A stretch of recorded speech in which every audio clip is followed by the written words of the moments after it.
Secretary General Ban Ki-moon, Feike Sijbesma, co-chairs of the Global Center on Adaptation, Minister Cora van Nieuwenhuizen, ministers, colleagues, friends. We have ushered in an era of multiple interconnected systemic shocks, and climate adaptation is one of its victims. Today's ministerial dialogue will focus on how to put climate adaptation at the heart of the COVID recovery. My name is Patrick Verkooyen. I'm the CEO of the Global Center on Adaptation. We have offices in the Netherlands and in China, in South Asia and Africa. And in today's inauguration for this ministerial dialogue, the question is how to accelerate adaptation action at scale. Before we go to Secretary General Ban Ki-moon for his opening remarks, let's first hear from our host, Prime Minister Rutte, who hosts the Climate Adaptation Summit together with Minister van Nieuwenhuizen. Let's have a look at the video. Ladies and gentlemen, first, let me thank you all for your contribution to the Climate Adaptation Summit. We're completely online, all in different locations, but with one common goal: to adapt as well as we can to the reality of the changing climate and to turn our ambitions into adaptation action. And this action is essential, because climate change can be seen and felt all over the world. And also because, as COVID-19 has shown, in order to deal with risks, it's crucial that we show resilience and that we do so together. Thank you.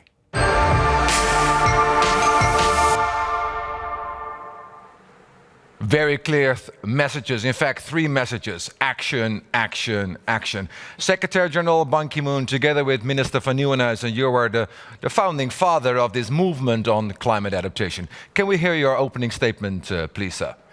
Thank you, Dr. Verkooyen, CEO of Global Center on Adaptation. And I'm also very glad to see Minister Cora van Nieuwenhuizen of Netherlands, and the Excellencies, Honorable Ministers. We are meeting today to set an ambitious agenda for action on climate adaptation. An agenda that will launch a decade of transformation for a climate-resilient world. Specifically, in this inaugural annual GCA Ministerial Dialogue, we will focus on 3 goals. First, a step change in ambition, so that adaptation receives the funding and attention it deserves. Second, a step change in financing to mobilize hundreds of billions of dollars for a decade of transformation. And third, to strengthen partnership to make the best solutions and approaches available to those who need them. Let me also be clear about what we are not asking you to do. We are not asking you to choose between competing priorities, between health, the economy, or our climate emergency. Climate adaptation is essential for all 3. Indeed, the Global Center on Adaptation, led by its CEO Dr. Verkooyen, in its State and Trends report, has highlighted the opportunities for triple wins in health, sanitation, agriculture, infrastructure, and nature-based solutions. We need to capture these opportunities to build forward better from our present multiple crises. Currently, adaptation captures only 5% of global spending on climate action. The lion's share goes on investments that lower carbon emissions. Mitigation is vitally important to avoid catastrophic and irreversible climate change. But we also need to shield the most vulnerable people and countries from climate impacts that are happening now. The Paris Agreement on climate change places equal emphasis on mitigation and adaptation, and I welcome the swift decision by US President Joe Biden to rejoin this peace pact with the planet. The case for coming together and collaborating on global problems has never been stronger. I'm also happy to see that my good friend, colleague John Kerry is now acting as Presidential Special Envoy on climate change. This first GCA Ministerial Dialogue on Adaptation Action provides an important new platforms for marshalling global efforts towards the multiple benefits, social, economic, environmental, of climate adaptation. Held annually, this initiative will be key to sustaining the momentum for climate adaptation and building the robust partnership that we need to promote adaptation action globally. There is no time to lose. Let us act together to realize a sustainable future for all. Thank you very much. Well, thank you so much, Secretary General, for your extraordinary leadership on this very important topic over the last few years. We're very grateful and indebted to you, sir. Let us move to John Kerry, U.S. Presidential Envoy. As we heard from the Secretary General, as we all know, President Biden joined the Paris Agreement again, and John Kerry is with us today. Good afternoon, and thank you very much to the Dutch government, to the Global Center on Adaptation, and my friend, Ban Ki-moon, for asking me to share a few thoughts with you.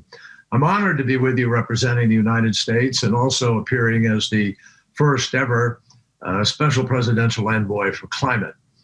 The Biden administration, as I speak to you, has been up for all of 4 days, but I wanted to join you at this time because we all understand that there is no time to waste.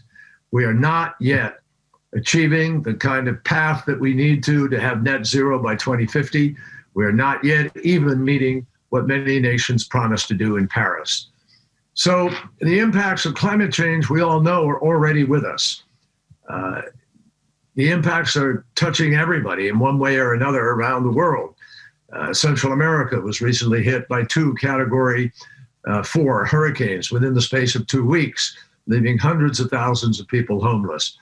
And here in the United States, hurricanes and wildfires cost us $95 billion in 2020 alone, and 2 years before that, 3 hurricanes cost $265 billion. And notwithstanding that amount of money spent to clean up a mess, we have not been investing even the $100 billion promised in the Green Climate Fund. So we have work to do. We have to get serious. And that is what I think the world can do going forward with respect to the Glasgow conference. There's no way to avoid the impacts of climate, but the data shows us that if we build more resilient cities, society saves an average of $6 for every dollar spent. And yet, by most accounts, we are underinvesting massively in resilience and adaptation. That needs to change. We need a full-scale mobilization in order to deal with the challenge of building climate resilience. And this is going to be a much longer conversation, obviously, but let me just quickly mention in bullet form 4 quick ways in which we can take action. First, we have to ensure that vulnerable communities have the information that they need to be able to take action. That includes increasing access to climate data, modeling tools, and analytics, so that governments and businesses, particularly those with limited capacity and resources, can understand the climate risks they face. Second, we need to scale up finance massively. The finance gap is enormous in the trillions, and we have to build resilience around the world, and we have to invest in adaptation, and we have to do it through bilateral and multilateral channels. We're going to have more details to share with you in the coming weeks and months, but we will be working very closely with other donor countries, with the multinational development banks, and with the specialized climate funds in order to improve access to adaptation finance. 3, we have to prioritize the most vulnerable. We know already that climate change disproportionately impacts women, girls, elderly, people with disabilities, and of course, historically marginalized communities. And finally, we have to learn together. All countries are now learning how to cope with climate change, but nobody has all the answers. And the faster we gather information from each other, share data, the faster that we sort of join together in the effort to do what we all know is necessary, then the more quickly we're going to be able to put good solutions to work, and the faster we're going to be able to make savings in hard-pressed budgets around the world. The role of the private sector in this process will be absolutely critical.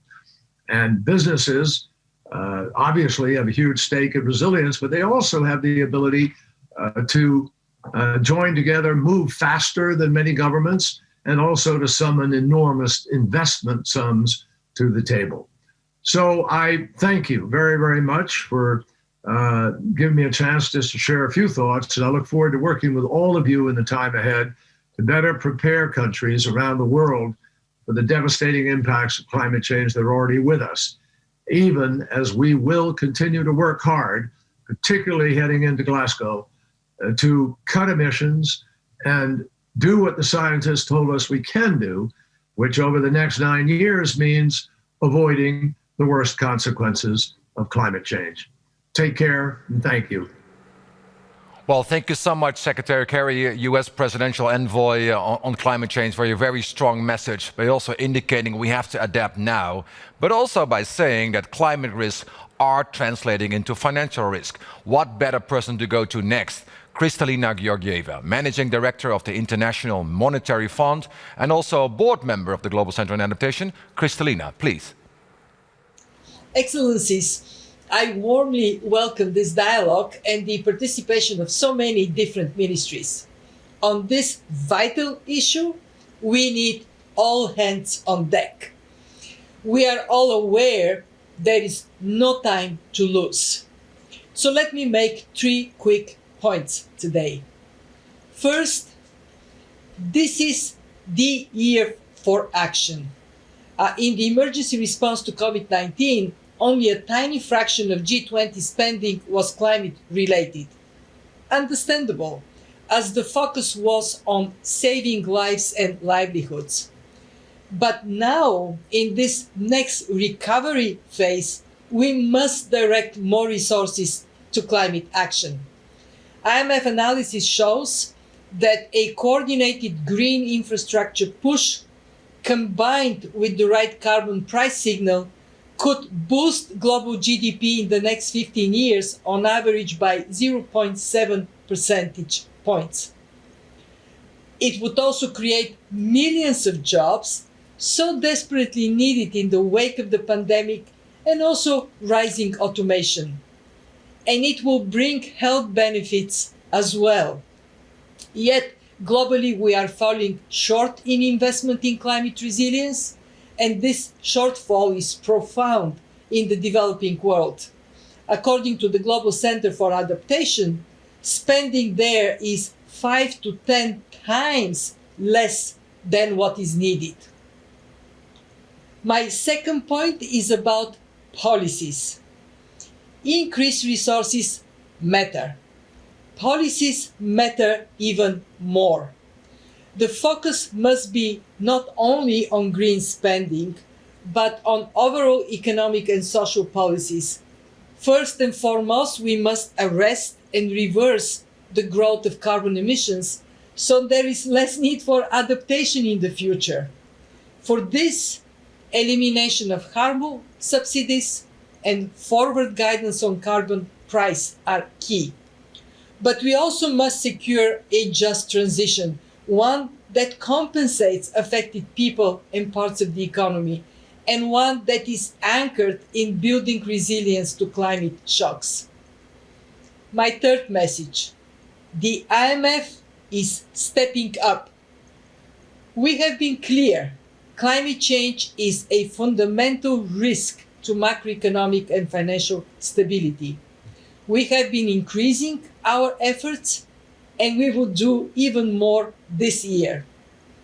Increasing coverage of climate actions in our annual country economic assessments, the Article 4 consultations, incorporating climate risks in our financial sector assessments, scaling up capacity development to support our member countries with climate-related skills, and launching a new data initiative to help countries track climate change risks and policies. Let me finish with a simple message. Climate action is win, win, win, win. It is good for health, for growth, for jobs, and the planet. And working together, we can go so far, so fast to deliver for our world. Well, thank you so much, Kristalina, for your very strong message. And also your leadership in climate-proofing the global financial system. Minister van Nieuwenhuizen, Cora, if I may. Well, we have over 50 ministers in this ministerial dialogue. We just heard from Kristalina and Secretary General Ban Ki-moon. We have many leaders here at the Climate Adaptation Summit. This is actually a recognition of the movement which you have started. What is now success for you going forward? Well, thank you, Patrick Verkooyen. Mr. Kerry, dear Mr. Ban Ki-moon, ladies and gentlemen, dear friends, what a turnout. Over 50 high-level participants from all over the world are contributing to this inaugural ministerial dialogue. And it's the first of many dialogues to come. Today we set the tone, ambitious adaptation action on this leadership roadmap up to 2030. And the summit couldn't be more timely. The past decade was the warmest on record, continuing a long-term trend that shows no sign of reversal. Global warming, rising sea levels, drought, extreme rainfall, more and stronger hurricanes. This is how climate change affects our daily lives across the globe. Last year, for the first time in history, we ran out of names for Atlantic hurricanes. That says something. So we all share the sense of urgency, the will to turn the tide, the will to act now. But even if we meet the Paris goals, we will still have to adapt to major irreversible changes. Another reason this ministerial dialogue is so timely is that we all, every one of us, are acutely aware of the impact of COVID-19 on societies worldwide. The pandemic is eroding recent progress in building climate resilience, leaving countries and communities more vulnerable to future shocks. We must make up for lost ground and lost time by accelerating action on climate adaptation. COVID-19 didn't halt the climate change. So we shouldn't postpone the urgent task of preparing humanity to live with the various effects of global warming. We are already late. But it's not too late. Together we will take unprecedented action. And this radical phase requires special leadership. And that's why we are here today. Today is the kickoff for global leadership, driving a decade of transformation towards a climate-resilient world by 2030. We'll discuss ambitions, financing, and partnerships also tomorrow. And we will all contribute to this important event. This initiative aims to maintain momentum towards COP26 later this year and beyond. Because building resilience has never been more important. Adaptation actions also have a high return on investment. This was shown by the Global Commission on Adaptation in 2019 in the Adapt Now flagship report. At this time, in the face of the enormous challenges presented by the COVID pandemic, we need to invest our funds wisely. We need to take a long-term view, one that creates a healthy living environment, that improves biodiversity and delivers benefits for all. Friends, we have a lot of work to do, so I wish you all a very fruitful meeting. Thanks a lot. Well, thank you so much, Minister van Nieuwenhuizen, by not only putting this agenda at the highest possible level globally, but also your leadership at home. You're a Minister of Infrastructure, and you truly practice what you preach here as well in terms of implementing adaptation action. Your point is very well taken. Adaptation is not only the right thing to do, it is also the economic smart thing to do. So I think on behalf of all of us in this ministerial dialogue, I wish to say one thing. Thank you. We know you're very busy today during the summit, and at some point you have to excuse yourself in this ministerial dialogue, but I'm sure your spirit will be with us during this dialogue in the coming 2 hours. Thank you so much. Let us move to the dialogue session. As the Secretary General Ban Ki-moon indicated, we have 3 work streams, 1 on ambition, 2 on finance, 3 on partnerships. And we have invited certain countries to lead off the discussions. So it's my distinguished honor to start the conversation with the Minister of Environment of Indonesia, Madam Siti Nurbaya Bakar. Madam, the floor is yours. Secretary General Ban Ki-moon, ministers, distinguished participants. As we are aware, adaptation is as old as life. For centuries,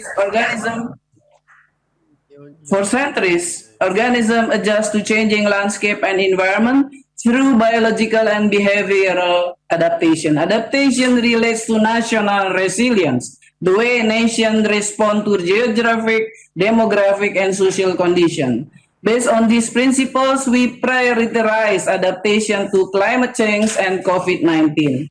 As COVID-19 pandemic has worsened our economic and social vulnerability, making it more important to raise adaptation ambition to manage susceptibility, we need to adapt to a new normal global health landscape and a more extreme climate simultaneously.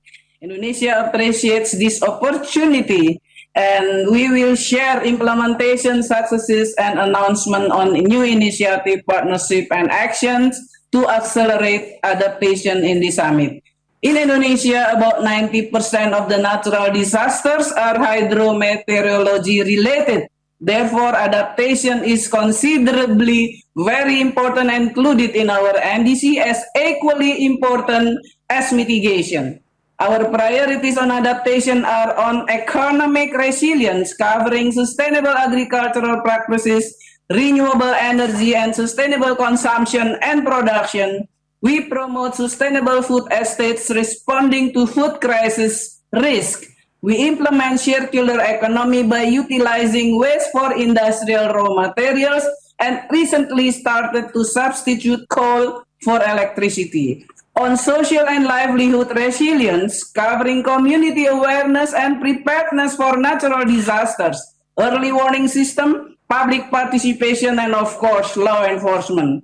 On ecosystem and landscape resilience, covering integrated watershed and marine ecosystem management, social forestry, and promoting climate-friendly cities and villages. In 2020, we have planted 15,000 hectares of mangrove and to be scaled up to 600,000 hectares. Climate-friendly village program by communities participation at site level is implemented at 3,000 villages and to be escalated to 20,000 villages.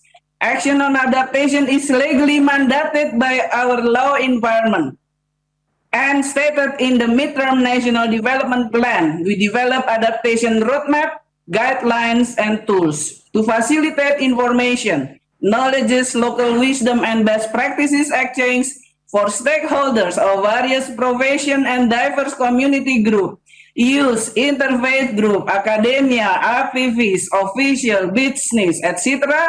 We have developed a weekly multi-stakeholders forum, so-called Climate Corner, which is very active in the last 4 years.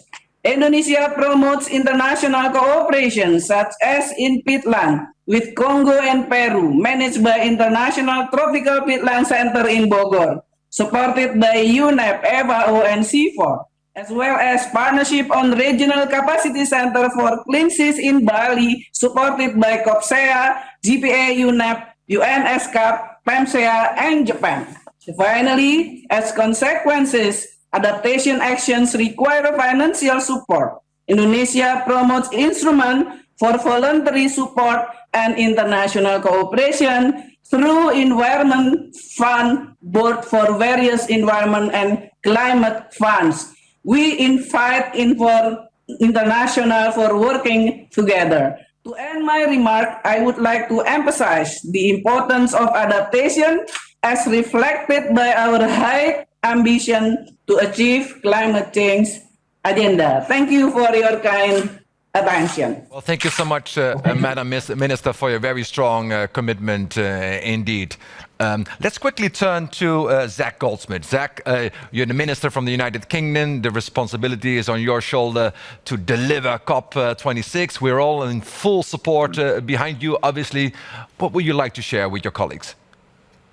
Thank you so much, and thanks for having me. It's a pleasure to follow Her Excellency Siti Nurbaya Barka, who's done so much to lead action in Indonesia.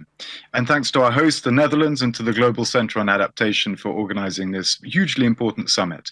Coronavirus has claimed now around 2 million lives and has battered every economy on Earth, but we know it will be dwarfed by the impacts of climate change and environmental degradation that threaten the lives and livelihoods of billions of people around the world, unless we act now. We know we must keep within 1.5 degrees of warming and to do all we can to reverse the decline of nature. But it is also vital, as others have said today, that we adapt to become more resilient to the impacts that are now inevitable. Cities overheating, sea levels rising, seasons shifting, crops failing, pests thriving, wildfires, cyclones, storms, the list goes on and on. And the longer we leave this, the more expensive it will become. The World Economic Forum's new Global Risk Report expects climate and environmental dangers to dominate this decade. And that will be true for all of us, north, south, east and west, for everyone. But it's important to note that the world's poorest people are already suffering as the free but rarely valued services that nature provides begin to fail. So we need to make 1 billion people safer from disasters by 2025. So the UK is calling on governments to support the risk-informed early action partnership. And that's not just essential. As has also been said, it's good economics, since early warning systems save $10 for every dollar spent, as well as saving lives. And while technology is important, we know that our greatest ally must be nature herself. Simply, there's no path to net zero or to the Sustainable Development Goals that does not involve protecting and restoring the natural world on a scale that we've never seen before. And nature-based solutions are not just indispensable, they're also cost-effective. The Global Commission on Adaptation, co-convened by the UK, found that every dollar invested in solutions like mangroves, peatlands and forests pays its way up to 6 times over. That they attract a mere 3% of global climate investment makes absolutely no sense at all. So the task ahead is vast. We will need to shift the immense power of the market away from destruction and towards sustainability. But governments do have a unique ability and responsibility, of course, to lead. So over the next 5 years, the UK will spend at least £3 billion of our international climate finance on solutions that protect and restore nature, and we urge others to do similarly. We're making nature recovery part of our plan to build back better, and we're using our presidency of COP of the G7, to encourage the whole G7 to step up. Now, earlier this month, alongside France and Costa Rica, we launched the High Ambition Coalition for Nature and People. And 50 countries committed to protecting at least 30% of the world's land and ocean by 2030, which is critical to achieving the vision of the Leaders' Pledge for Nature to put biodiversity on a road to recovery. As the COP26 presidents, we're putting nature, adaptation and resilience at the heart of the climate conference. We're launching a new Adaptation Action Coalition to bring together countries committed to making this a decade of ambitious action. And we're calling on cities, business, civil society to join the race to resilience to help 4 billion people from vulnerable groups by 2030. Now, this year we have the chance, we certainly have the duty to catalyze the change we need to profoundly reset our relationship with the natural world. And for the sake of every nation and every generation to come, we must seize it. I want to thank you for inviting me along today, and I look forward to hearing what other ministers have to say. Well, thank you so much, Minister Goldsmith. And what a commitment we already see from the UK presidency of COP26, and you personally, sir. Please, also on behalf of Secretary General Ban Ki-moon and Feike Sijbesma, count us in. This GCA Ministerial Dialogue could be a very strong contribution to your Adaptation Action Coalition indeed. We're going to shift gears a little bit. We have, as I said, over 50 ministers who are joining this Ministerial Dialogue, but we also have invited leaders of international organizations to share their perspective on how to drive adaptation action. In terms of my time management, perhaps a little bit the prerogative of the moderator, I would like to invite all of you to limit your remarks to 2 minutes, please. Mr. Gurria, Secretary General of the OECD. Excellencies, dear friends, the COVID-19 crisis is a stark reminder of the consequences of neglecting global challenges. Climate change is perhaps the most severe one we face. Climate action is our single most important intergenerational responsibility, protecting the planet. And climate risks are increasing. Despite the economic downturn, the concentration of major greenhouse gases in the atmosphere continued to rise in 2020. The world is set to see its warmest 5 years on record, and extreme weather events are more and more destructive. The 2019-2020 bushfires in Australia burned up to 40 million hectares of land, and as John Kerry just mentioned, the last hurricane season in the United States caused damages of over 245 billion. Now, 2021 brings renewed hope for action with several key international events, such as the UN Biodiversity Summit, the COP15, the Climate Summit, COP26 in Glasgow, and of course, there's also deserts and chemicals that are going to be discussed, and the oceans, the big ocean summit in Lisbon. So throughout 2020, more and more countries have committed to net zero emissions targets by mid-century, as well as reinforcing their nationally determined contributions by 2030. Achieving these commitments requires consistency between short-term action and long-term vision. Mitigation of greenhouse gas emissions must be complemented by measures to develop resilience across all sectors. COVID-19 recovery packages need to be green. This summit and the events preceding COP26 are opportunities to underline this adaptation imperative. I'm encouraged by the emphasis that the UK, as incoming COP26 president, has placed on this issue. But political intention, of course, has to translate into real action, and that depends on all of us. Now, the OECD is mobilizing its members and its partners as part of the Task Force on Climate Change Adaptation. We're focusing on countries' progress in building national climate change adaptation policies and to accelerate implementation domestically, as well as in development cooperation and assistance. The OECD collects evidence on climate action, producing targeted policy advice. This work will be stepped up by a new initiative, the International Programme for Action on Climate. This is following the mandate received at the Ministerial Council meeting last October. The OECD is also working to build a dashboard of economic, social, and environmental indicators to track the quality of growth.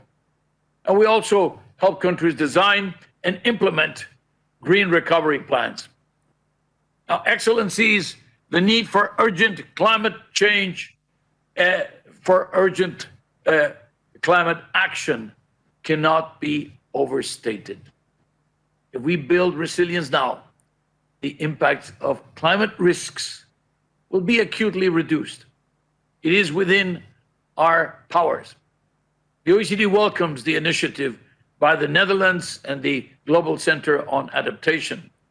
And I'm very pleased that the GCA and the OECD are about to sign an MOU. We're just looking at the final technical details to help deepen the already good relationship between the two organizations, precisely to go forward, to move forward on this endeavor.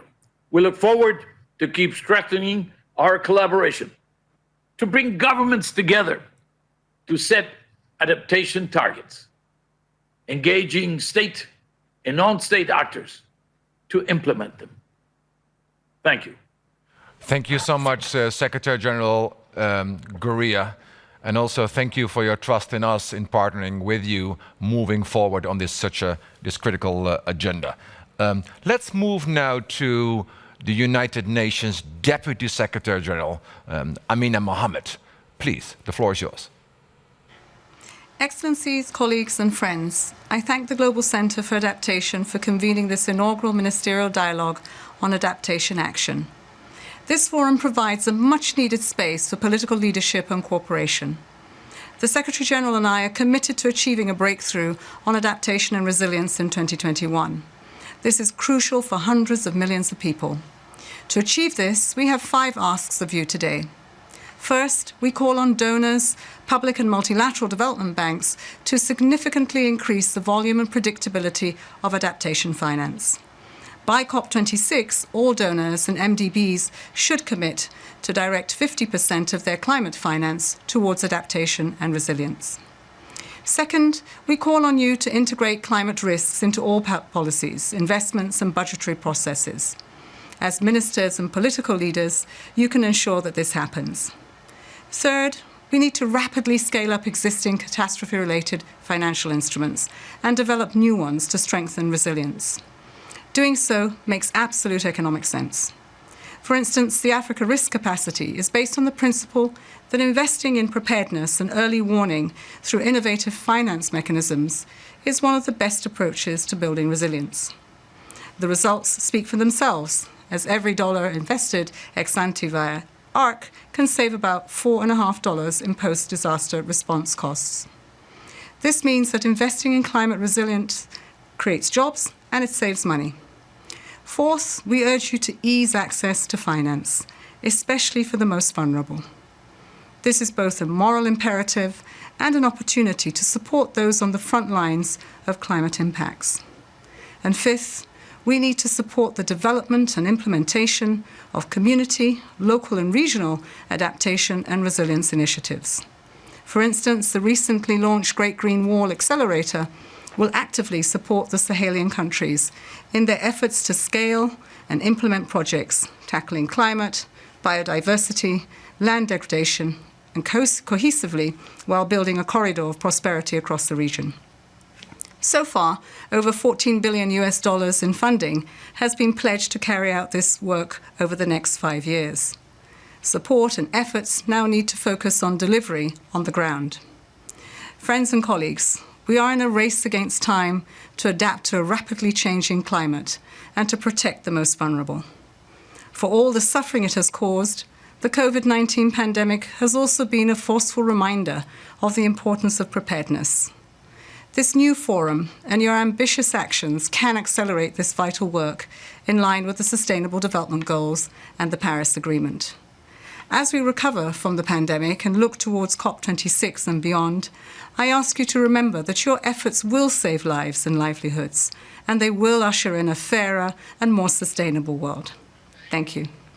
Well, thank you so much, Deputy Secretary General, for your hopeful message, but also for your support for our work, particularly in Africa and beyond.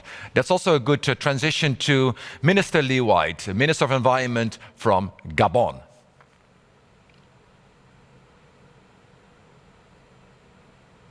Thank you, Patrick, and good morning, everybody. When African heads of state launched the African Adaptation Initiative at COP21 in Paris 5 years ago, their goal was to urgently accelerate the continent's efforts to adapt to the adverse effects of climate change. Today's summit, dedicated to climate adaptation, could not be more timely. As the climate crisis deepens, it has collided with COVID-19.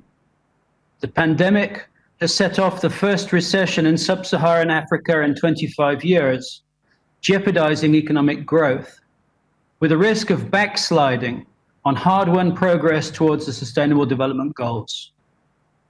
Africa is the continent that is most at risk from the impacts of climate change. Unchecked, climate change will enlarge deserts and shrink lakes, flood coastal cities, and poison agricultural lands and even the oceans, with dire effects on food security. It will generate hundreds of millions of climate refugees and result in instability in more than half of the nations on our continent. In this context, I'm pleased to announce that the African Adaptation Initiative will be signing a strategic partnership with Secretary Ban Ki-moon's Global Center on Adaptation. GCA will act as our lead coordinating partner as we work to accelerate adaptation across the continent. Never has this been more important. COVID-19 has shown us that we can come together to fight a common enemy. Now we have to address the climate crisis with similar urgency and resources. Thank you. White, and please also on behalf of Secretary General Ban Ki-moon and Co-Chair Feike Sijbesma, count us in delivering on your vision for AAI indeed. Let's move to a different continent. Marcelo Ebrard, Minister of Foreign Affairs of Mexico. Está fuertemente comprometido con la adaptación. Es decir, con todas las We are committed to adaptation. públicas y acciones We have to take more action and adapt cambio climático y sobre todo to this climate change. We have to guarantee our survival as a species. algo así Why do I say something like this? Because we en medio de una pandemia terrible. are in the middle of a terrible, tragic pandemic for many of us, for our countries, of course, and we have to realize Forma en que hemos organizado that the way that we have organized our societies, our economies, can no longer survive bastante corto. in the short term if we keep going like this. Lo que hacemos There is a link between what we do as a society, what we do as an economy, and respecto a los virus, sus mutaciones. our future regarding our survival. De manera que este año de la acción So this is a year of action. al que nos han convocado, acción para Action to adapt frente al cambio climático, to climate change. quiere otra dimensión, la dimensión del And we see this from another dimension, from the survival dimension. es evidente que It is clear that there is no time to waste. We have to es un tema de sobrevivencia. move forward because we are talking about our own survival. Los países que tienen mayor The countries that contribute específico, the most, pero todos tenemos algo que hacer. of course, they Equitativamente, seem or they should be doing more or they are doing more, but it's not only them. We all, the all countries, ahínco y resolución. have something to do. We need to increase our ambition, and we need to do that together. Let's hear from the other ministers how they wish to contribute. We first go to Chile, then the Marshall Islands, Canada, the Maldives, and Egypt. Dear ministers, authorities, and friends, climate change is the most severe challenge that humanity faces this century. Fighting it urgently is a global ethical imperative. Global warming brings us a fight on two fronts: mitigation by decarbonizing our economies, and, as importantly, adaptation, building resiliency in our territories to face the extreme weather events that are already disrupting livelihoods of millions of people around the world. In Latin America, we know this very well as a region of particular vulnerability. My own country, Chile, exhibits 7 of the 9 UN vulnerability criteria. To bring adaptation to a higher level at COP25, for the first time in a COP, Chile organized a ministerial dialogue on adaptation, highlighting the urgency of this theme, especially for developing countries with capacity limitations to sufficiently safeguard territories and most vulnerable populations. This is why adaptation and resilience are urgent and must be included as a central component of the climate agenda. To work towards this goal, in Chile, our new enhanced NDC published in April last year includes strong measures and commitments in adaptation. It is also part of our climate change framework law, which is now being debated at the Congress and in the development of our long-term climate strategy. One of the biggest challenges of adaptation is the lack of global indicators and measures. Unlike mitigation, where emission reductions can be globally measured, adaptation is mainly territorial, requiring specific actions and indicators that cannot be added. In this context, our presidency warmly welcomes the Ministerial Dialogue on Adaptation Action of the Global Center on Adaptation that can bring a strong support to the adaptation efforts worldwide. Chile looks forward to participating actively in these and future editions of the dialogue. As its title suggests, now is the time for concrete and ambitious action on adaptation. It is time for the international community to react decisively to the scale of the challenge we have. Thank you. Jabba, and thank you to the Netherlands for hosting this summit and this ministerial dialogue. The Republic of the Marshall Islands has no choice but to adapt and to do so urgently. Last month, we submitted our adaptation communication to the UNFCCC and are now focused on completing our national adaptation plan. Adaptation is central to our continued ability to exercise our national right of self-determination, our ability to govern our territory, sustain our culture, and protect our people, and we look to the international community to provide the support that we need to sustain this right. We also look forward to exchanging ideas and approaches on one of the key questions posed today: how to generate cooperation for climate resilient development. In the Marshalls, we are consulting with atolls to understand challenges that our communities face and bringing our people, including our youth, into the process of finding solutions. We know that adaptation and justice are deeply connected. The most vulnerable deserve protection from this problem that they did not cause. They deserve to be invested in and to be consulted in this process. From our own national experience, we believe that we have lessons to share with all nations, not only developing countries, about how to ensure that the adaptation measures we put in place draw on community input and build up the resilience of all of our citizens. We are very glad to welcome the first GCA Ministerial Dialogue on Adaptation Action. This is a greatly needed platform to share experiences, accelerate collaboration, and generate greater ambition on adaptation in the years ahead. Komol Tada.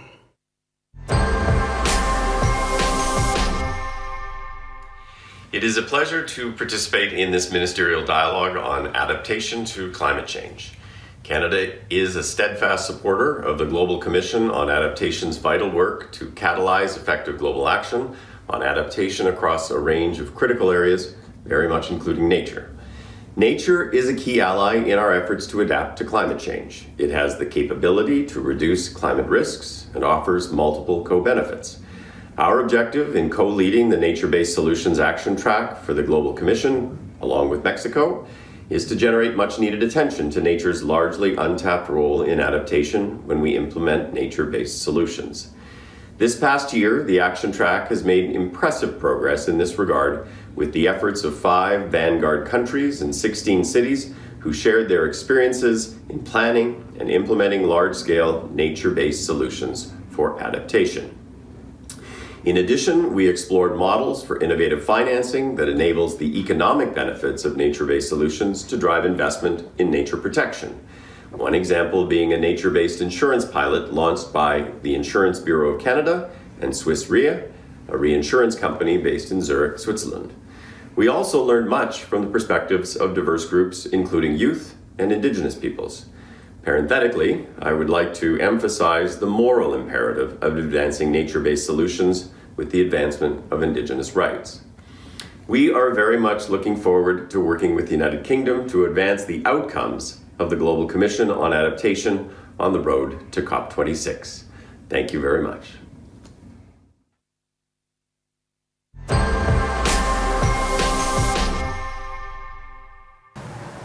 Bismillahirrahmanirrahim. Excellencies, ladies and gentlemen, climate change is the most pressing issue facing the humanity today. It is an existential threat to small, low-lying and vulnerable island nations such as the Maldives. Our small island nations share common vulnerabilities too. The unique geography coupled with economic factors make us one of the most vulnerable countries on earth. Our islands are also exposed to extreme weather events. The frequency and magnitude of these extreme events are on the rise, causing damages to people and livelihoods. And building resilience requires enormous resources which are beyond our means. I would also like to highlight the external threats that is further weakening our capacity and ability to achieve sustainable development. The COVID-19 pandemic is a clear case. We are one of the hardest hit countries in terms of its impact on our GDP. In post-COVID-19 recovery, building back better with emphasis on greener and resilient development is one of the core policies of our government. In our updated NDC, we have emphasized the importance of enhancing our adaptation. Despite all the challenges we face and the fact that Maldives contribute only 0.003% of the global greenhouse gases, we are determined to show leadership and continue to advocate for more effective and bold climate actions to address the climate emergency. In our NDC, we have committed to reduce 26% of our emissions by 2030 with the available resources.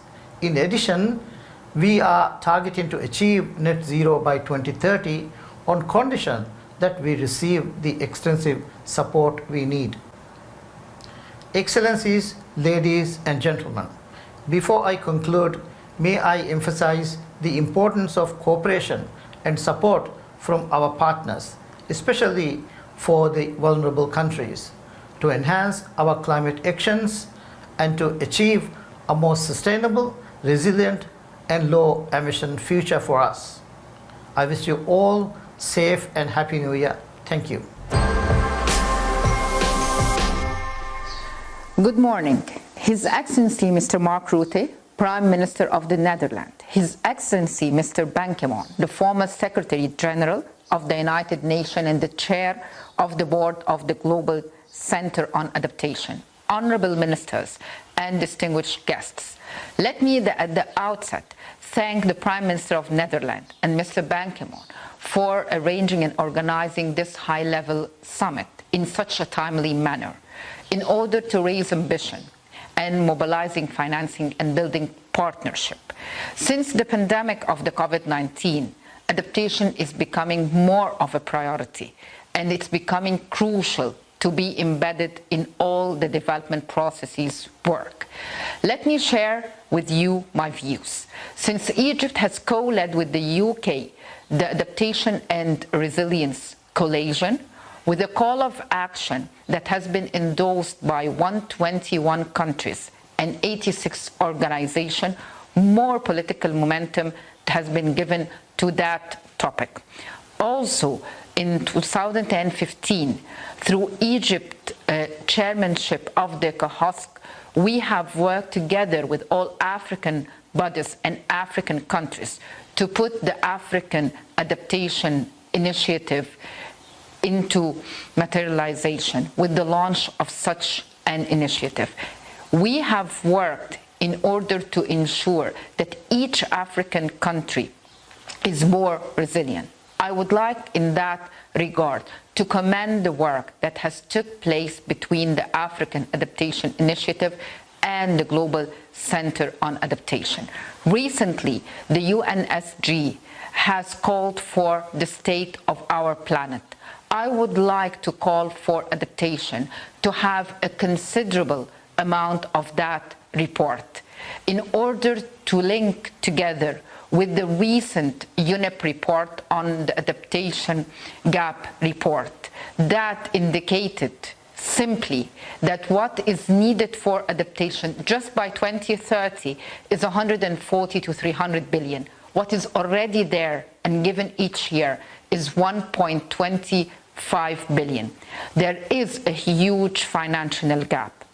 In order to bridge that gap, I would like to call for the developed countries, for the multilateral funds to increase their financial share at least by 50%. That is crucial if we would like to really adapt to the various and adverse impact of climate change. Thank you all very much, and I wish you a successful deliberation during this summit. Let's turn to our second work stream, as we call it, finance. Obviously a critical component to drive adaptation action. And I mean, what better minister to give the floor to than Minister Ulstein. Minister Ulstein from Norway, you have been with us from the beginning. We really admire you for your high energy and also your strong impact. Minister Ulstein, the floor is yours.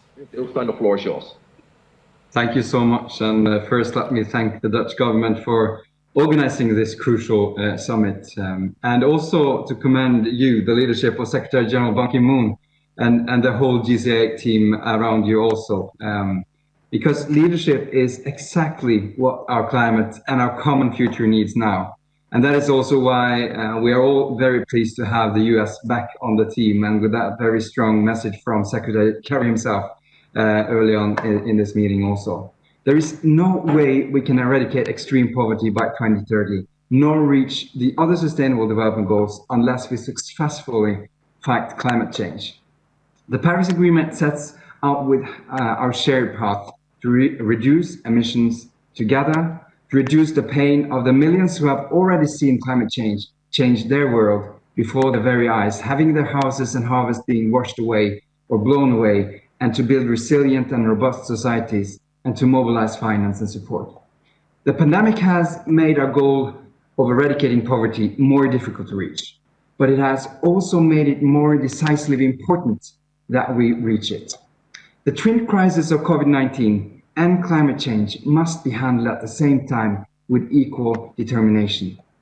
Our commitments from Paris have not changed. The pandemic could be the turning point if we make sure that climate action and economic stimulus measures back each other up. In moving forward, the three keywords are scale, partnership, and leverage. First, scale. We need to provide leadership, enhance ambitions, and increase our support to adaptation. Adaptation is clearly founded. Only about 20% of global climate finance goes to adaptation. The Paris Agreement makes clear that adaptation is equally as important as reducing emissions. And I'm pleased to note that we are making some progress in targeting adaptation spending, for example, the Green Climate Fund and the African Development Bank's 50-50 allocation targets also. And Norway has made adaptation, resilience, and food security a key priority for the Norwegian Development Corporation also. And we will increase our funding to adaptation, responding to the clear call from the Commission on Adaptation. Food security and resilient food systems with a focus on Africa are key elements of the strategy we have just drawn up. So we must strengthen the clear link and fill the current gaps between humanitarian and development assistance and between climate and security. Secondly, we must forge strong partnership with a clear focus on action and implementation. Countries and national institutions must be in the driving seat of all adaptation efforts. We must build on existing initiatives that deliver and avoid duplication. And civil society must play a key role, as they often do in development. And thirdly, and lastly, leverage. We must use our scarce resources efficiently to crowd in investment from other sources, in particular from the private sector. The pedagogic task ahead of us is exactly the same for financing climate action as for fighting the virus. Yes, it will cost a lot of money, but no matter how much we pay to stop the pandemic or climate change, it will amount to nothing compared to the cost of not stopping them. Cost meaning loss of lives, loss of jobs, loss of businesses, loss of life-changing and extremely important educational opportunities, loss of profits and tax revenues. This is the principle leading Norway and South Africa as we co-chair the Facilitation Council of ACT Accelerator, the mechanism set up to promote equitable access to COVID-19 tests, treatments and vaccines. And I think that world leaders face a moment of truth now with the pandemic, and it's exactly the same when it comes about climate change. Invest in the cause of this human and economic crisis, or continue to spend trillions on the consequences with no end in sight. At Paris, we committed to making finance flows consistent with a pathway towards low greenhouse gas and climate resilient development. And this should catalyze the trillions of investments needed also. But it requires a fundamental shift in the global financial systems. Greening of financial stimulus packages and sowing adaptation and resilience into our post-COVID-19 efforts should be explored further. This is how we build forward better. And this is what we heard Kristalina Georgieva, and we also will hear Mark Kearney, their perspectives over this also. The pandemic has demonstrated that we need to invest more in nature and to support more resilient, prosperous economies and help to avert and reduce the impacts of natural disasters.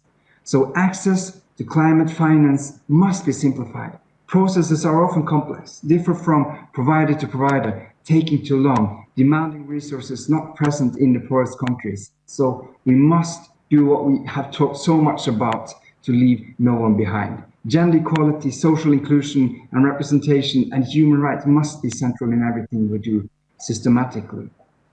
Lastly, more climate action is precisely what the world needs as it seeks to rebound from the pandemic.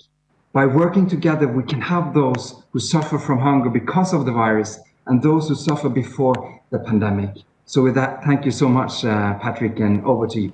Well, thank you so much, Minister Ulstein, for your strong leadership on this particular agenda indeed. We're today in a very historic moment. It's the first ever ministerial dialogue on adaptation action with different sector ministers, from finance to development to infrastructure. So let's go to Bangladesh, to the Minister, Kamal. You're a Minister of Finance, sir, in Bangladesh, but you're also the chair of the V20. Please, the floor is yours. So I'm really honored to be here with all of you, the iconic personalities living on this planet right at the moment. I'm here to co-chair the focus stream on finance together with ministers who will stay in of Norway particularly, and I sincerely thank him and also all honorable ministers joining this session and keynote speakers, the Managing Director of IMF and World Bank for their kind participation. My dear friends, as you are aware, Bangladesh is not only one of the most climate vulnerable countries on this planet, but also a hotbed of climate financing solutions. Bangladesh currently leads the B20 Ministers of Finance, a group of 48 economies who are equally vulnerable like Bangladesh, and they are always apprehending the impact of climate changes. So all of us must agree, the world is now at a historic crossroads. COVID-19 has shown us the inadequacy of our preparation. We cannot allow such an occurrence to repeat concerning climate change impairment. If we could combine our persistent endeavors, and I'm sure certainly we can overcome this impairment. My dear friends, for accelerating this work in order to fulfill our objective, I have a few observations from my end.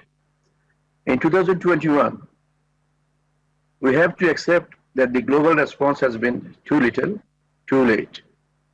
We must absolutely see all donors balance their climate finance and place adaptation on a level footing with reducing emissions, carbon emissions particularly. The Global Commission on Adaptation was okay when he mentioned that trillions of dollars of investment are needed in the coming decade to transform our economies. We need to make an effort to look well beyond the $100 billion threshold. My dear friends, every economy should review their macroeconomic fundamentals for assessing a full range of climate risks. IMF surveillance should endeavor to monitor climate risk globally. Financial protection against climate-driven risk is almost non-existent among most vulnerable countries. Well-coordinated international support would be highly appreciated in this aspect. Otherwise, everybody will be in great danger. My dear friends, before I conclude, I must say that we in Bangladesh are taking certain actions, such as Bangladesh is updating the Paris Agreement contributions. We are currently developing a Mujib climate prosperity plan to chart a decade of robust socio-economic development that fully integrates climate resilience and low carbon commitment. We are also pleased to let you know that the Honorable Prime Minister of Bangladesh, Her Excellency Sheikh Hasina, and Mr. Ban Ki-moon recently inaugurated the regional office of GCA in Dhaka, the capital city of Bangladesh, where we are working with our regional neighbors to accelerate adaptation action across South Asia. We invite all the development partners to kindly join us for making this endeavor a total success. Thank you, Excellencies. May God bless. May God bless us all. Thank you once again. Well, thank you so much, Minister Kamal, for your strong words. And also, please, on behalf of the Secretary General and Mr. Siebesma, congratulations to your Honorable Prime Minister for driving this agenda so strongly. Let's move back to Europe. We're going to Minister Barbara Pompilli, Minister of Environment from France. Please, Madam, the floor is yours. Thank you very much. I'm honored to take part in the first Ministerial Dialogue on Climate Adaptation. It's a key issue for our societies in which France is intensifying its efforts. This Adaptation Summit comes at a crucial time to maintain the momentum of adaptation and resilience in the run-up to COP26. I'm particularly happy that this summit is held despite the difficult health context. Indeed, we must not slow down our action in favor of the climate, but even strengthen it, building on recovery plans. In particular, France is fully committed to international solidarity. In 2019, we had already exceeded our climate finance target, reaching nearly 1.5 billion euros dedicated to adaptation action and projects. At the Climate Ambition Summit that took place last December, we confirmed this trend. President Macron announced that we will maintain our development aid dedicated to climate at nearly 6 billion euros. We will increase the share for adaptation to 1/3, meaning 2 billion euros per year. National, bilateral and multilateral development banks have a critical role to play in mobilizing the funds needed. At the Finance in Common Summit, more than 450 development banks, representing 10% of global financial flows, committed to align their financing with the Paris Agreement, the Sustainable Development Goals, and the principle of a green and resilient recovery. In France, the Adaptation Facility of the French Development Agency provides technical assistance and capacity building. It supports to vulnerable countries and regional organizations in order to integrate climate adaptation into their public policies and projects. The mobilization of the private sector is also essential and must serve local communities. For example, This is what the French partnership with the International Fund for Agricultural Development is doing in order to increase the share of climate financing for small agricultural businesses in developing countries. But we also need to innovate. We should be able to adapt locally our response because we cannot duplicate solutions to deal with the effects of climate change everywhere in the same way. Wherever possible, we should use nature-based solutions that help at reducing climate impacts while preserving biodiversity at the same time. Rebuilding better in a way that is good for the environment and increases the resilience of our societies means more finance for biodiversity. At the One Planet Summit on January the 11th, France announced its commitment to increase from 15 to 30% its share of bilateral climate finance that co-benefits biodiversity. In this pivotal year, finance can serve the convergence of climate and biodiversity agendas. Thank you for your attention. Well, thank you so much, Madam Minister, for your strong message and also reminding us that this is an all-of-society effort indeed, and that there is no time to waste. Let us move to Simon Steele. Simon Steele, Minister of Environment in Grenada, was a very strong force behind the Global Commission on Adaptation. Simon, please, your views. Thank you, Patrick. Colleagues, friends, Grenada welcomes this Climate Adaptation Summit and congratulates the Global Commission and the Global Center on Adaptation on this step.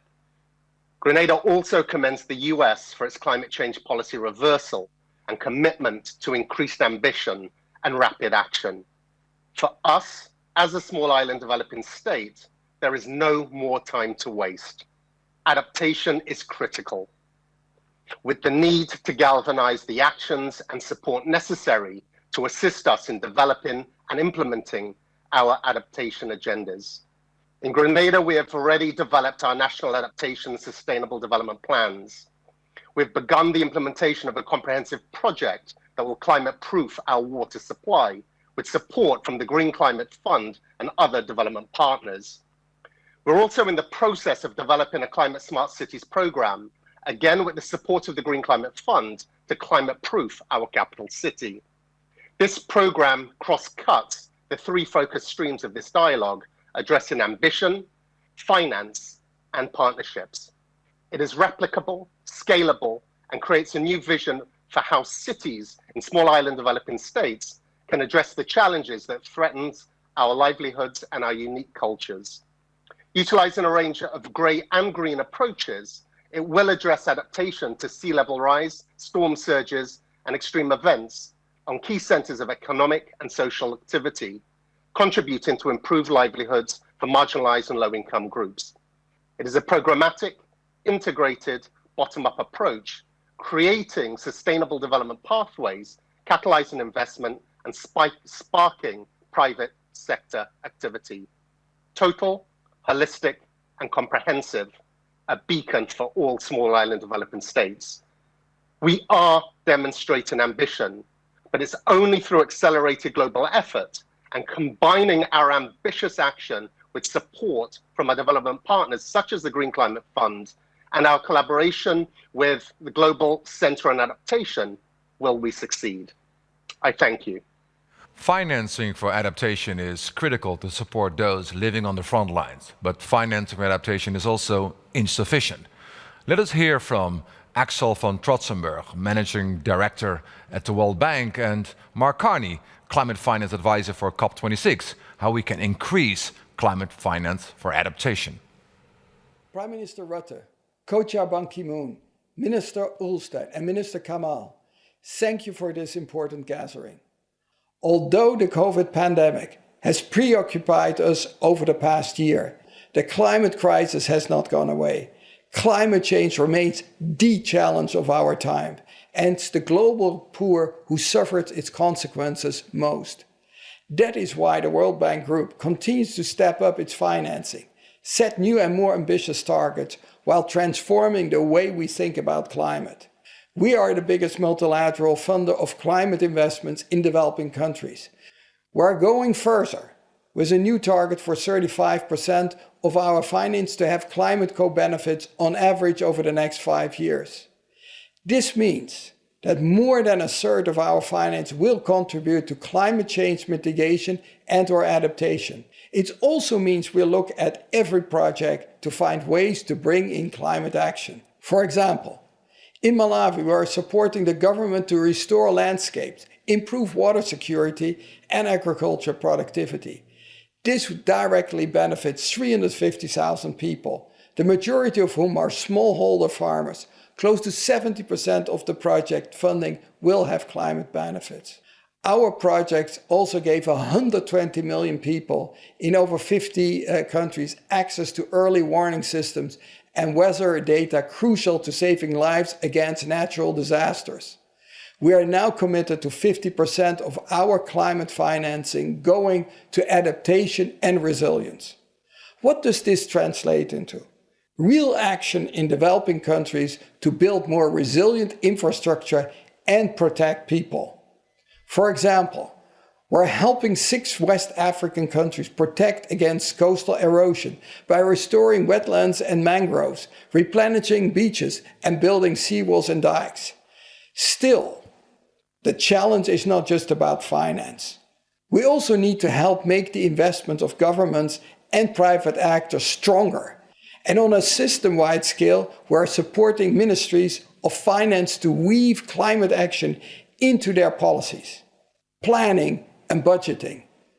I'm often told I'm being too ambitious about climate at the bank, but there is no challenge more deserving of high ambition than climate change. We have to have big plans and goals as the leading multilateral development bank in the world. Countries are depending on us as they start to build back from the COVID crisis in a sustainable, resilient and inclusive way. We are doing this together with you, our partners. It's a great pleasure for me to join this ministerial dialogue at the Climate Action Summit to say a few words about the readiness of the private financial sector to support adaptation and the building of resilience in all our economies. Now, I think as ministers are aware, there is tremendous momentum in developing the private financial expertise and ensuring the flow of capital towards mitigation of greenhouse gas emissions. For example, there's $170 trillion of assets in the private sector that is supporting climate-related financial disclosure through the TCFD, and we're on a track, actually, for those disclosures to become mandatory across many of our economies so that they're clear and comprehensive and consistent. In addition, a number of institutions are encouraging the world's largest emitters to develop and disclose net zero transition plans so that we can help address this issue in as timely a fashion as possible. But when we step back and look at the preparedness for adaptation and the building of resilience in our economies, the story is less positive. The numbers are much smaller. It's estimated that only about 5% of the flows of finance today go towards adaptation and the building of resilience. And that's why the COP26 presidency has made it a priority for developed countries and climate finance providers to substantially increase these investments. So I want to say a few words on some of the measures we can take in order for that to be the case. And I'm going to highlight 4 particular areas. The first is around disclosure and that mandatory disclosure. Part of that mandatory disclosure of climate-related risks concentrates on the physical risks of climate change, physical risks today and physical risks prospectively. And that process brings much greater focus on the need to build resilience. Secondly, we need to enhance our risk management capabilities. That's within institutions and it's across institutions. And it's very important that we develop this expertise in missing markets, which cover much of the globe, sadly. Thirdly, There needs to be more private investment, clearly, in resilient infrastructure and a greater understanding of the impact of that investment. The World Bank, for example, has estimated that every dollar that's invested in resilient infrastructure has a $4 in return. And the Coalition for Climate Resilient Investment is developing asset pricing models which help take this type of return more rigorously into account.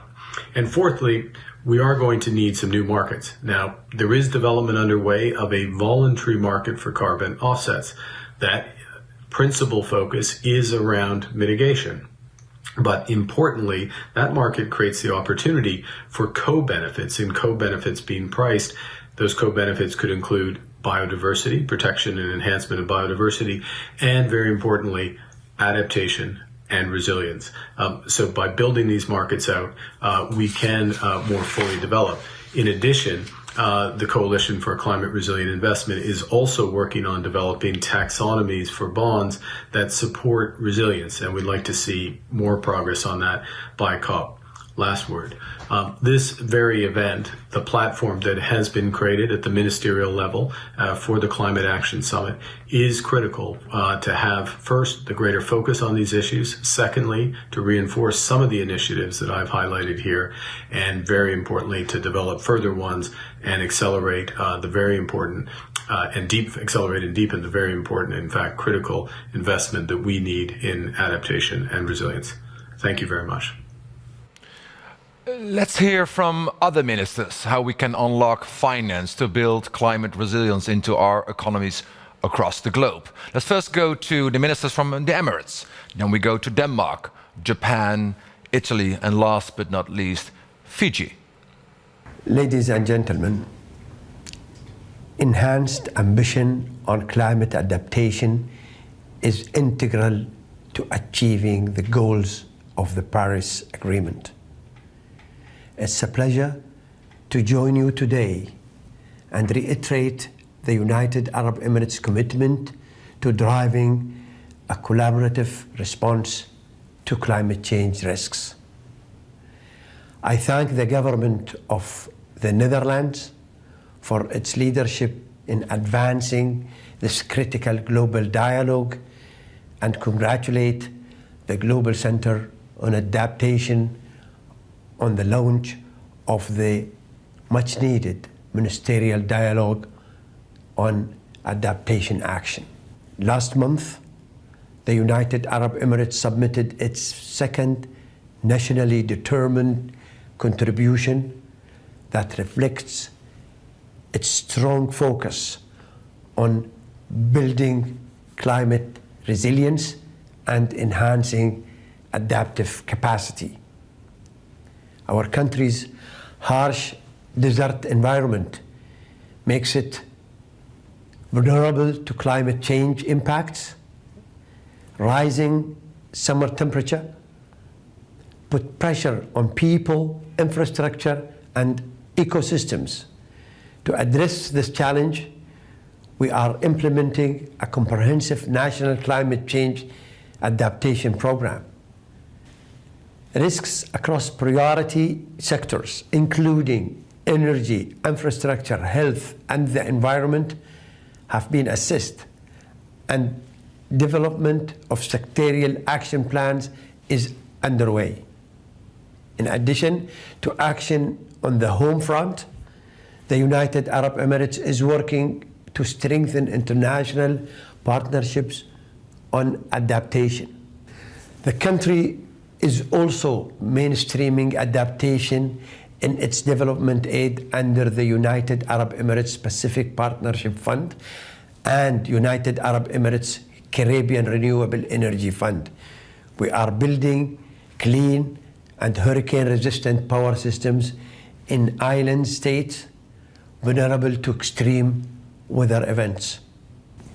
There is significant potential for the international community to scale up support in response to the adaptation needs of developing countries.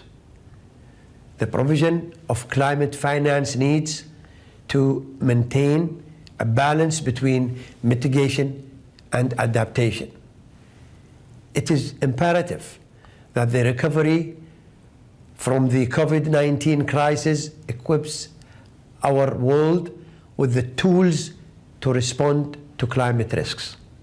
The United Arab Emirates remains dedicated to driving this priority with the aim of building climate-safe future for all. Thank you very much. Excellencies, ministers, distinguished colleagues. Climate change adaptation is not a choice. It is a necessity for addressing for current climate crisis and for promoting sustainable development. This is why I'm pleased with the opportunity to be a part of this very important and timely summit. Climate change will disrupt agriculture and water supply. It will threaten coastal zones and cities, not least in Africa. The people hardest hit have the fewest resources to adapt to the consequences. This is why driving adaptation and resilience initiatives is a key pillar in Denmark's new global strategy for climate action. Denmark commits to strengthen adaptation efforts in our bilateral development assistance. As an example, we are doubling our efforts to ensure that by 2023, Denmark has ensured access to clean water for close to 6 million people in Africa. Access to water is a prime example of the close links between adaptation and overcoming the COVID-19 pandemic. We need to build back better and greener. Increasing finance for climate adaptation is key. As little as 5% of mobilized private finance is allocated to adaptation. This needs to change. We also need to realize the full potential of multilateral development banks to use their finance to unlock private capital for climate action at scale. With our Nordic partners, Denmark has just replenished the Nordic Development Fund, introducing dedicated financing for climate adaptation to promote catalytic and innovative climate solutions in partnerships. Denmark is ready to deliver on ambition, financing, and partnerships. Let's get to work. Thank you very much. Excellency, distinguished delegates, it is my great honor to deliver this statement in starting this summit meeting. First and foremost, I would like to express my condolences for the people who lost their lives in the COVID-19 crisis, and I offer my heartfelt sympathy for those affected. Even as we fight this crisis, the threat of water-related disasters remains imminent all over the world. Due to climate change, it is anticipated that water-related disasters will only continue to intensify and occur more frequently. We can't put off adapting to climate change. Last July, Japan started a new policy that takes the impact of climate change into account in anti-water-related disasters measures called River Basin Disaster Resilience and Sustainability by All.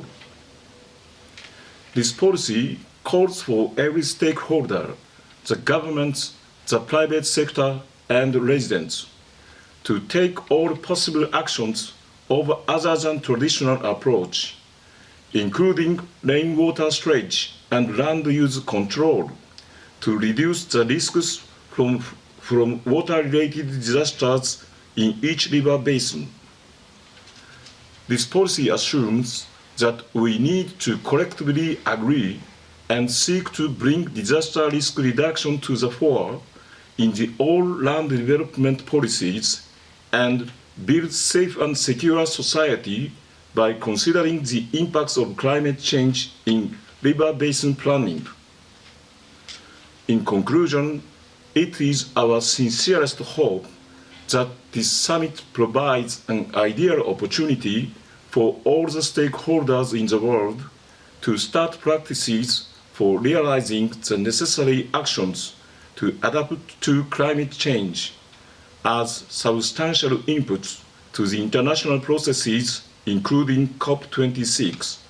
Thank you for your attention. Il 2020 è stato un anno critico. 2020 has been a critical year not only because of the pandemic, but also for climate change. It was the hottest year on record, tying with 2016. It witnessed devastating bushfires, a violent hurricane season, and unusually wet monsoons, to name but a few extreme events. The climate and environmental crisis called for effective and timely adaptation actions. As the latest UNEP report warns, countries must urgently step up efforts in order to avoid facing increased costs, damage and losses. According to UNEP estimates, annual adaptation expenditures in developing countries sum up to $70 billion and could reach $300 billion in 2030. E benché quasi 3/4 dei paesi siano dotati. And while nearly 3/4 of countries do have adaptation plans, funding and implementation remain far from adequate. We must therefore speed up the transition to more resilient societies by channeling resources to prevention systems integrated with green investments, infrastructure renovation, sustainable management of agriculture and water resources. Italy strongly supports the most vulnerable countries in implementing the adaptation measures needed. I paesi più vulnerabili nell'attuazione delle necessarie misure di adattamento. We recently increased our contribution to the Adaptation Fund significantly by raising it to €30 million, thus acknowledging the major beneficial role that this instrument plays for communities, in particular those who are most vulnerable. A beneficio delle comunità, in particolare quelle più vulnerabili. Appoggiamo inoltre le iniziative come... In addition, we support initiatives such as LIFR for effective adaptation and resilience actions, particularly in the most vulnerable countries. Post-pandemic recovery provides us with an opportunity to start building back towards a more sustainable and just future based on more resilient countries and communities. Italy has therefore put this issue on the agenda of its presidency of G20, which revolves around 3 pillars: people, planet and prosperity. Intorno a 3 pilastri: persone, pianeta e prosperità. Simuleremo il dibattito e cercheremo... We will encourage debate and seek a consensus among our partners to prioritize building more resilient and sustainable cities through the multiple benefits of science-based solutions, which are key to lowering emissions and achieving adaptation. We will advocate restoring biodiversity, improving air quality and rehabilitating the building stock with positive impacts on both the environment and health. We will also emphasize the key role of sustainable finance in strengthening adaptability. Our goal is to promote the reorientation of global financial flows towards the objectives of the Paris Agreement. Riorientamento dei flussi finanziari globali verso gli obiettivi dell'Accordo di Parigi. And we will, of course, put adaptation on the agenda of the pre-COP26, which we will host in Milan next autumn together with the Youth for Climate event. Ma ti ospiteremo a Milano il prossimo autunno. Last month, Category 5 Cyclone Yasa became the 13th cyclone to strike Fiji in 8 years. Tasked with rebuilding from both this latest superstorm amid our worst ever economic recession due to COVID-19, no Fijian needs a lecture on the urgent need for action. And we call on the world to build back better, both from COVID and from the climate impacts already at our doorsteps.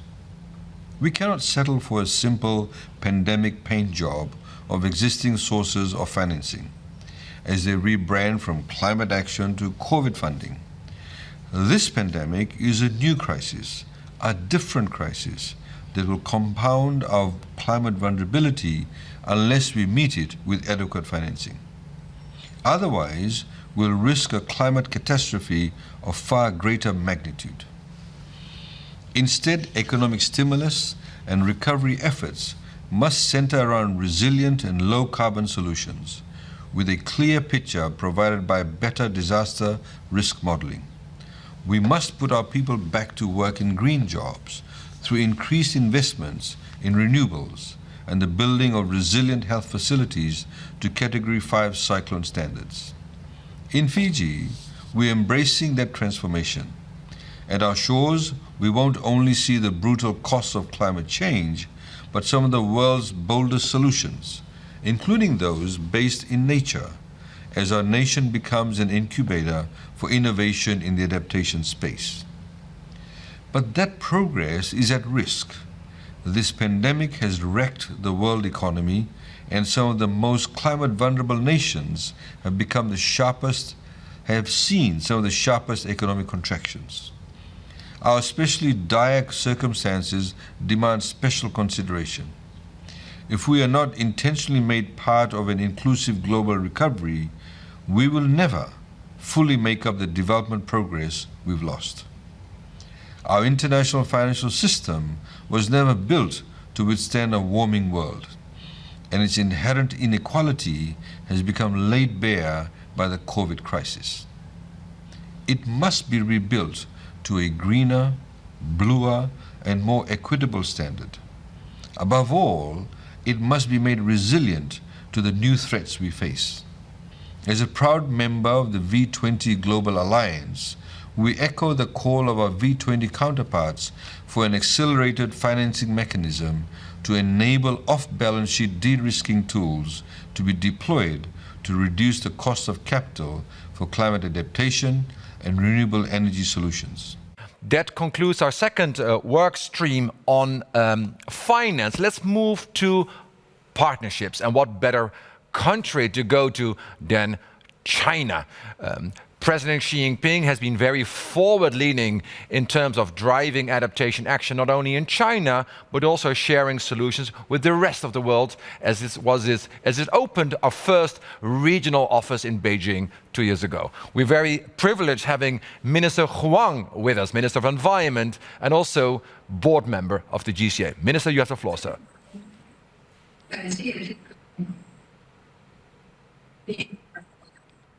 Mr. Minister. 好，尊敬的潘基文主席，各位部长、各位同事、女士们、先生们，大家好！很高兴出席本届气候适应峰会部长级对话，也感谢荷兰政府和全球适应中心 GCA 组织本次对话，为各个国家分享气候雄心、筹融资和合作伙伴关系提供了一个很好的平台。也很感谢邀请我本人作为这个环节的联席主席。我也希望我们大家一起探讨应对气候变化合作伙伴关系的建立，深化多双边合作，建言献策。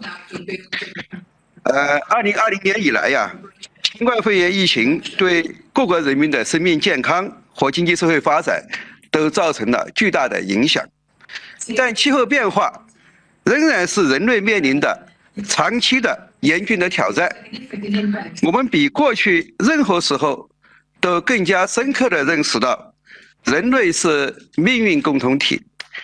不论是抗击疫情，还是应对气候变化，只有坚持多边主义、团结合作，我们才能够应对各种复杂艰巨的挑战。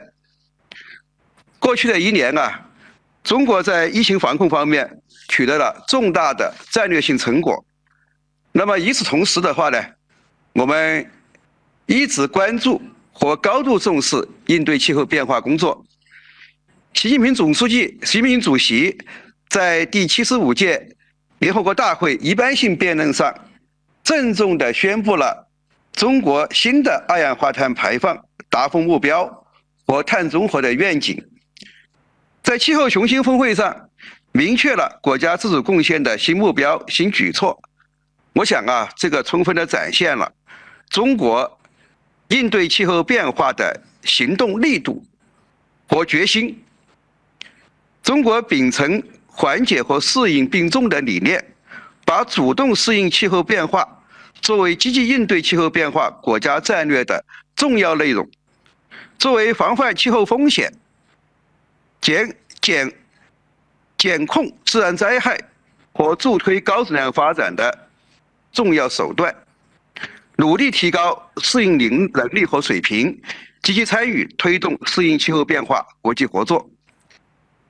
中国政府在2013年就出台了国家适应气候变化的战略，对2014年到2020年适应重点任务和总体布局、总体目标做出了部署和安排。我们通过开展气候适应型城市和海绵城市的建设，推动绿色基础设施建设，实施农田节水灌溉，优化造林模式，加强青藏高原生态保护和基础设施监测和风险评估，发挥自然生态系统的适应功能等。在适应气候变化方面我们也积累了一批好的经验和做法。那么有一些典型的经验和做法呢，通过全球适应中心适应现状和趋势报告这样一些渠道与世界各国分享，贡献了我们的智慧。目前我们正在组织编制国家适应气候变化战略2035，我们将提出到2035年自然、经济和社会领域以及重点区域的适应目标任务，进一步统筹强化适应气候变化工作。这里我要再次感谢 GCA 对中方编制2035年战略的关心和支持。适应气候变化是发展中国家，特别是非洲国家、小岛屿国家、最不发达国家的迫切需求。中国是其中受气候变化不利影响最严重的国家之一。对其他发展中国家面临的困难和挑战，我们感同身受，一直在积极在力所能及的范围之内提供相应的支持和帮助。截至目前，中国政府已经累计安排12亿多元的人民币，用于支持气候变化南南合作，与35个发展中国家签署了39份气候变化合作文件，并开展了诸多富有成效的具体合作项目。其中我们援助卫星以及卫星应用系统成为我们适应气候变化领域的一个突出的工作。中国已向埃塞俄比亚援助了1颗多光谱的遥感卫星和相应的地面系统。我们向玻利维亚、乌拉圭、博茨瓦纳也援助了气象卫星数据移动接收处理应用系统。同时我们秉承授人以渔的原则，通过开展能力建设培训，提供技术援助，培养技术人才，使相关国家能够自主开展卫星数据的利用。我们将继续深化南南合作，帮助相关发展中国家提高适应气候变化的能力。最后我想表达我们愿与各位同事一道，共同致力于促进大规模的适应行动和伙伴关系，强化适应气候变化国际合作，特别是发达国家要切实加强对发展中国家适应气候变化的支持和帮助。我们一起携手并进，推动共建人类命运共同体，共同创造我们更加美好的未来。感谢大家。Well, thank you so much, Mr. Minister, and please count on our full support behind the development of your adaptation strategy, and send us deep appreciation to President Xi Jinping indeed.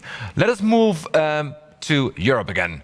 Minister Gerd Müller, Development Minister in Germany. Minister Müller, the floor is yours. Thank you so much, Mr. Chairman.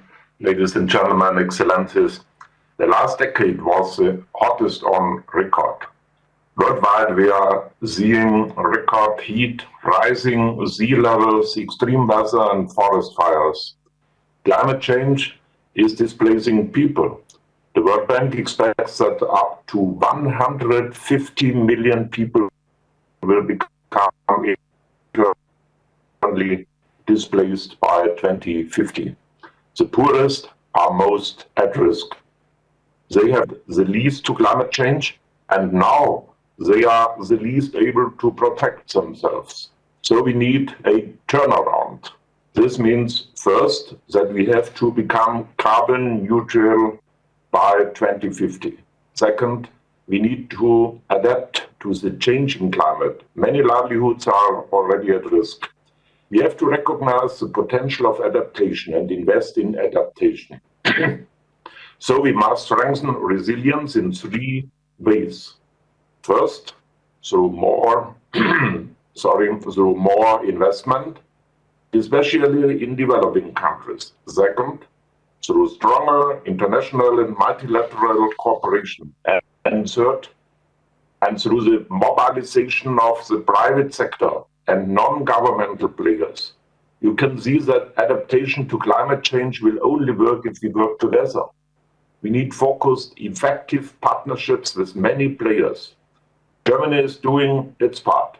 We are implementing the target of the Climate Summit of 2019, helping about 60 million people in rural areas to become more climate resilient. And a new project is through our Development and Climate Alliance. We are mobilizing private sector funding and increasing voluntary non-governmental mitigation. At the international level, we are part of various multi-stakeholder partnerships. The NDC partnership is a successful example of an innovative multi-stakeholder approach and of solidarity. Industrialized and developing countries are working together to move forward on more ambitious mitigation and adaptation in 79 developing countries. The NAP, National Adaptation Plan, global network, supports the transfer of knowledge on the planning and implementation of adaptation in developing countries. And the INSU Resilience Global Partnership wants to provide protection against climate impacts to 500 million people by 2025. So, conclusion, let us build on the successes of such multi-stakeholder partnerships. Together, we can do much, much more to help those who suffer most under climate change. Thank you so much for your contributions. Thank you. Well, thank you so much, Minister Miller, for your contribution, your strong leadership, particularly in Africa. What better way to transition now to my very close friend and mentor, President Adesina of the African Development Bank. Thank you also, President Adesina, being with us today as a board member of the GCA. Sir, the floor is yours.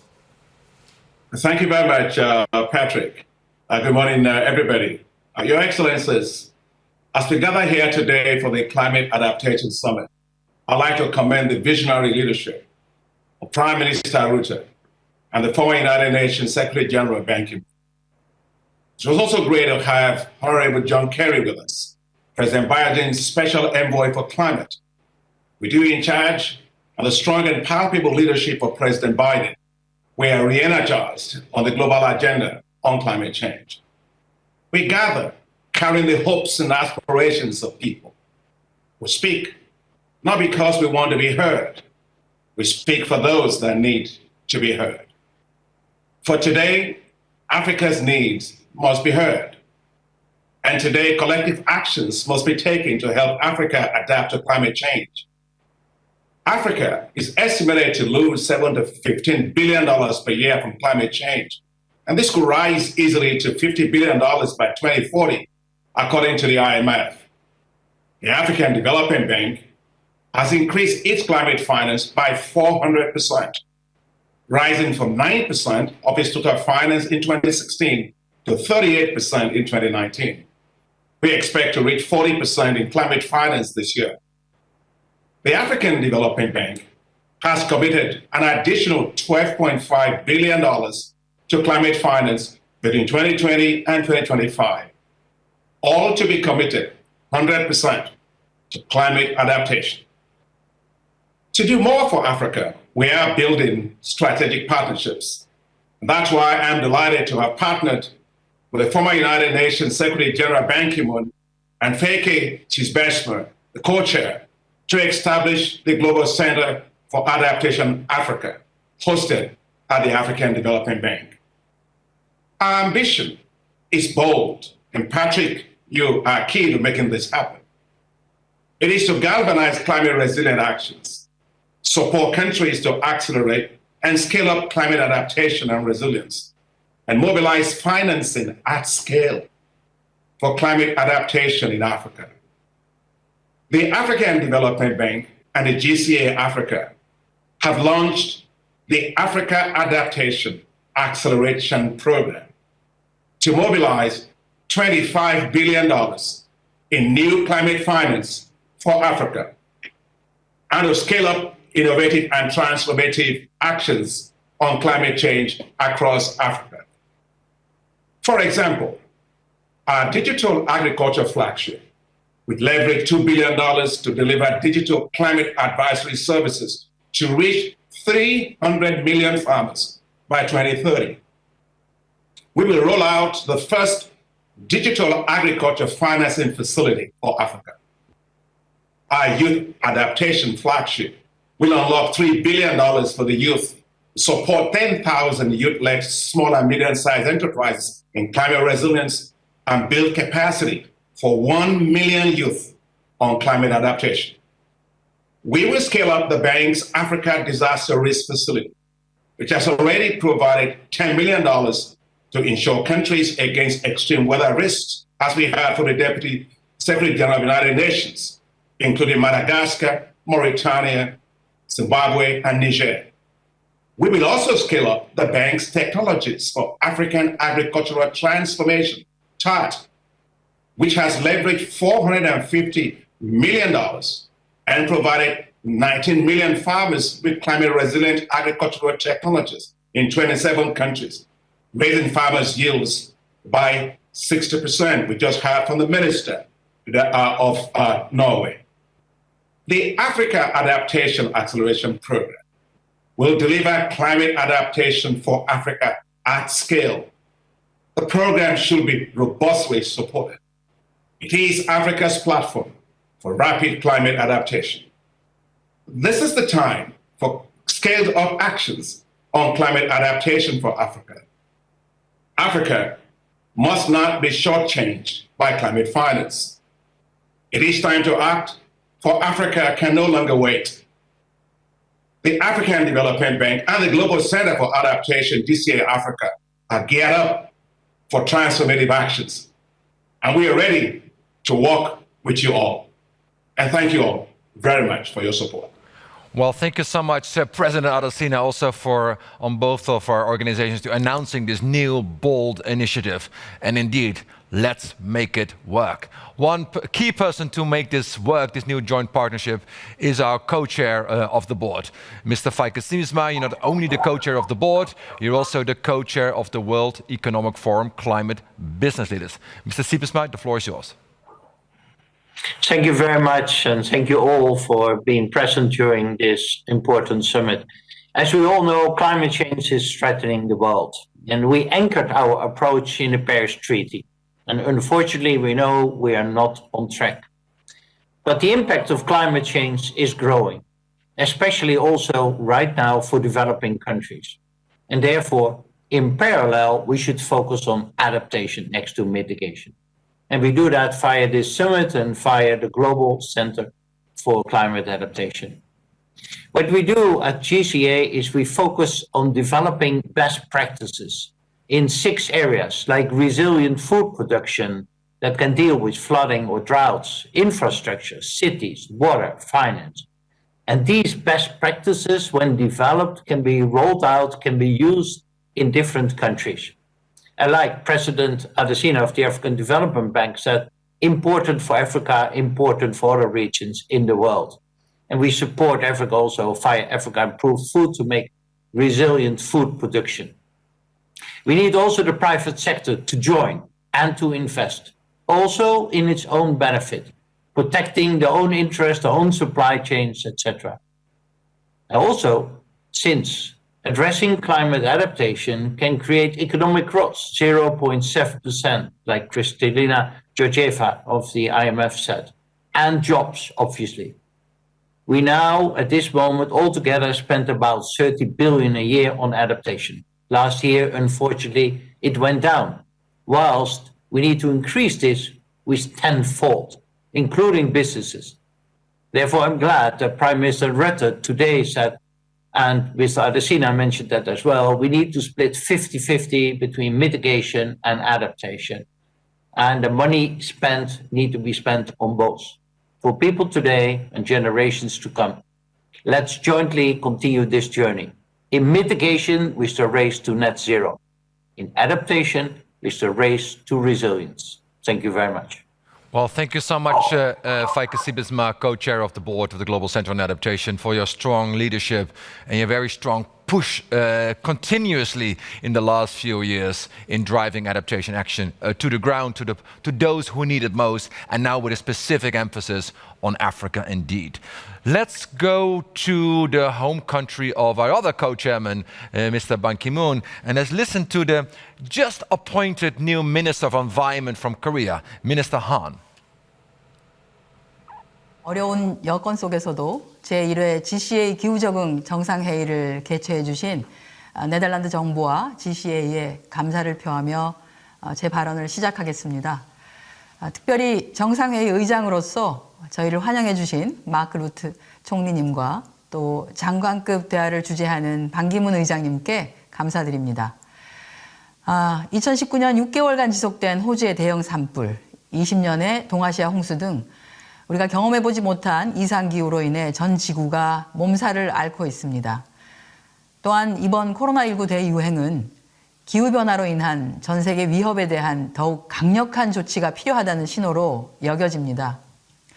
이에 기후변화 적응의 중요성은 점점 커지고 있습니다. 우리나라는 2011년부터 5년마다 국가 단위의 적응 대책, 2012년부터는 지방정부 차원에서 적응대책을 추진해 왔습니다.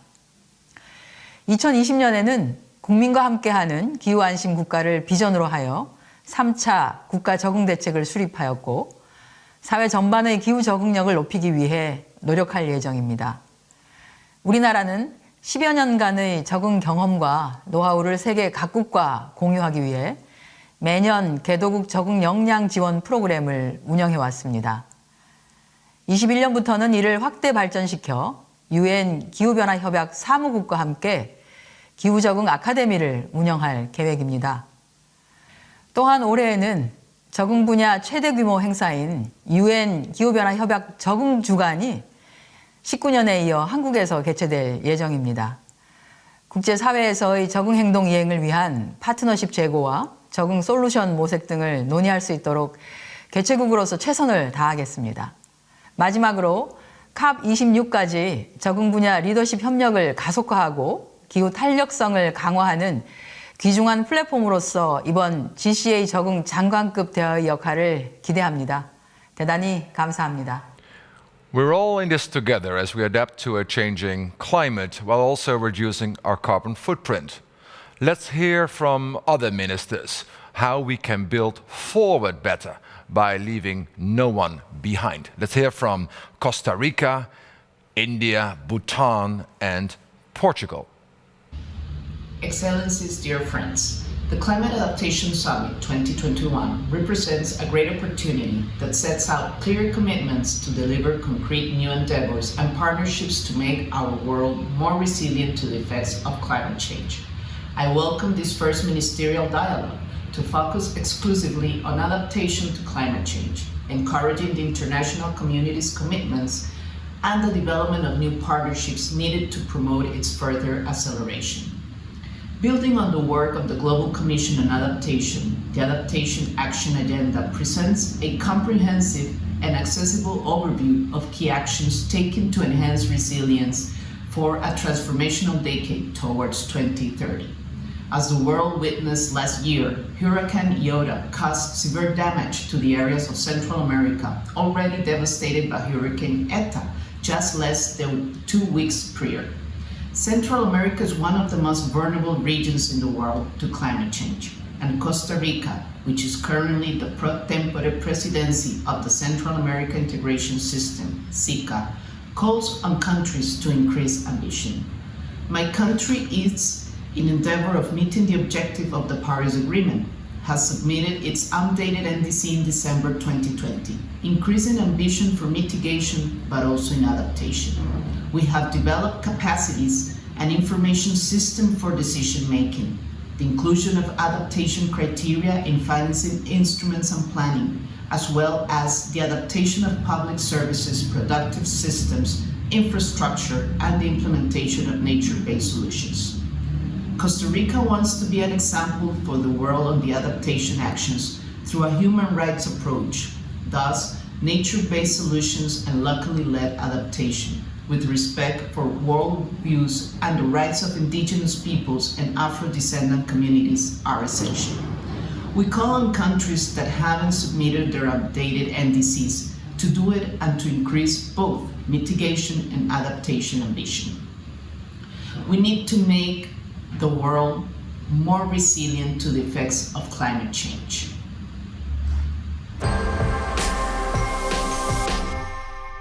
It gives me great pleasure to share the perspective and initiatives of India on climate change adaptation at this important event organized by Global Commission on Adaptation.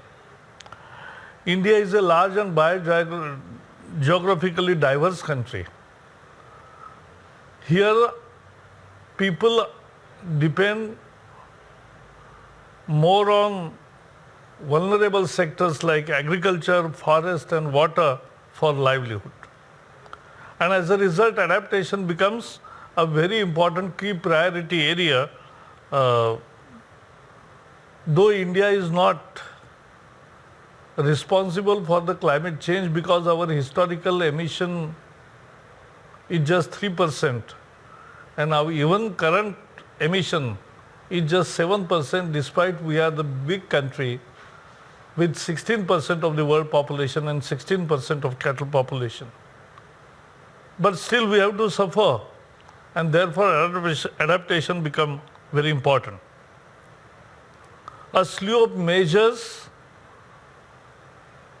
to mitigate the climate change and upliftment of poor and vulnerable sections under the leadership of Prime Minister Narendra Modi. Climate change plans such as nationally determined contribution, National Action Plan on Climate Change, and State Action Plan on Climate Change are overarching guidance, and we are already in action. In 2019, Prime Minister Modi has formed a coalition of disaster resistance infrastructure, and more than 15 countries have joined that coalition. And this is to reduce the climate disaster risks, thereby ensuring sustainable development. India is committed to make its people and infrastructure climate resilient. We already have 5 dedicated national missions on adaptation: agriculture, water, Himalayan ecosystem, forest, and habitats. And 2 new missions, health and coastal areas, have been added to the list. India has been leading from the front on climate change adaptation, and like other developing countries in the region, it can do more. If finances and technology development and transfer and capacity building support from developed countries is ensured as per a UNFCCC and its Paris Agreement. I also take this opportunity to welcome the new administration in United States of America under leadership of President Joe Biden and his climate envoy John Kerry. We hope this will greatly help strengthen international cooperation on climate change and accelerate global climate action. Final request is that we must stick to our developed countries, must stick to their commitments on finance and technology support. If that comes, then only adaptation risk will be minimum. Otherwise, those who have not contributed, those who have not caused climate change will have to suffer, and that is where our action is needed. Excellencies and distinguished participants, greetings from the Kingdom of Bhutan. It is my pleasure to be part of the launch of the annual Ministerial Dialogue on Adaptation Action, and let me begin by commending the government of the Netherlands for hosting this virtual event amidst these challenging times. I would also like to thank Your Excellency Ban Ki-moon, Chair of the Global Center on Adaptation, and Professor Patrick Verkooyen, CEO of GCA, for your leadership in steering the adaptation issues to greater heights. Climate change is real, and the most vulnerable countries suffer the most as they have the least capacity to cope with the adverse impacts of climate change. Bhutan is a landlocked LDC with fragile mountainous ecosystem and has high dependence on climate-sensitive sectors such as agriculture and hydropower. This makes us most vulnerable to the impacts of climate change. We are preparing the National Adaptation Plan and remain committed to being carbon neutral. We welcome the launch of the annual Ministerial Dialogue focusing on 3 key strategic themes of ambition, finance, and partnership. It is timely and relevant considering that high climate ambition, supported by adequate finance and international partnership, are key to stem the current climate trajectory. We are hopeful that the appointment of Her Excellency Anne-Marie Trevelyan as a champion on adaptation and resilience by the UK government will contribute to generating momentum on adaptation and resilience. Lastly, our appreciation to the Global Center for Adaptation for establishing its regional office in Bangladesh last year. This will go a long way in advancing adaptation knowledge and actions in the region. We look forward to working closely with the Center in meeting the adaptation needs of the region. I thank you and Tashdin.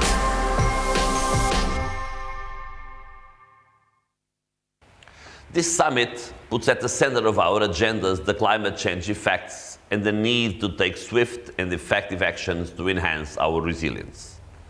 As one of the European countries most affected by climate change, Portugal, adaptation is a central aspect of our policies with a particular focus on territory and water management due to impacts of droughts and water scarcity. Hence, we put adaptation as a main priority of the current Portuguese presidency of the EU Council. We look forward with great expectations to the presentation of the new EU adaptation strategy next month. Portugal has taken important steps to build capacity on adaptive management at subnational level. We are proud to have almost all our territory covered with local adaptation plans, where actions can be better fitted to the local circumstances. Recently, we have started to work on the National Roadmap for Adaptation for the end of this century to assess the vulnerability of the Portuguese territory. It will be our adaptation communication under the Paris Agreement. We will systematize and update knowledge for different scenarios of global temperature increase, including cost of inaction. It is well known that inaction far exceeds the costs of adaptation. Ambition on adaptation is not an extravagance. It's unavoidable to deal with impacts of climate change. We can use the required investments to boost resilience, economic recovery, and improve quality of life, but also to balance the intergenerational climate justice, improving the outlook for future generations. We hope to help providing the best engaging environment to foster ambition and implementation of adaptation actions, ensuring our part on the necessary progress towards the global goal on adaptation set out in the Paris Agreement, with more adaptive capacity and resilience to climate change. Thank you. Secretary General Ban Ki-moon, Excellencies and Honorable Ministers, all protocol observed. Dear friends, partnership is the renewable fuel which will be turbocharged and accelerate our collective action and impact. Indeed, if we are to successfully adapt to climate change and build lasting resilience, we must all come together in sharing knowledge, in exchanging best practices, in mobilizing all software resources beyond finance, be it technology or institutional capacity. Allow me to illustrate the high potential of uniting vision, knowledge, and action through the concrete example of the AAA and GCA strategic partnership we have finalized just days ago. Indeed, over the next 18 months, AAA and GCA shall lead a climate-smart agriculture transformation agenda based on 4 critical action areas. 1.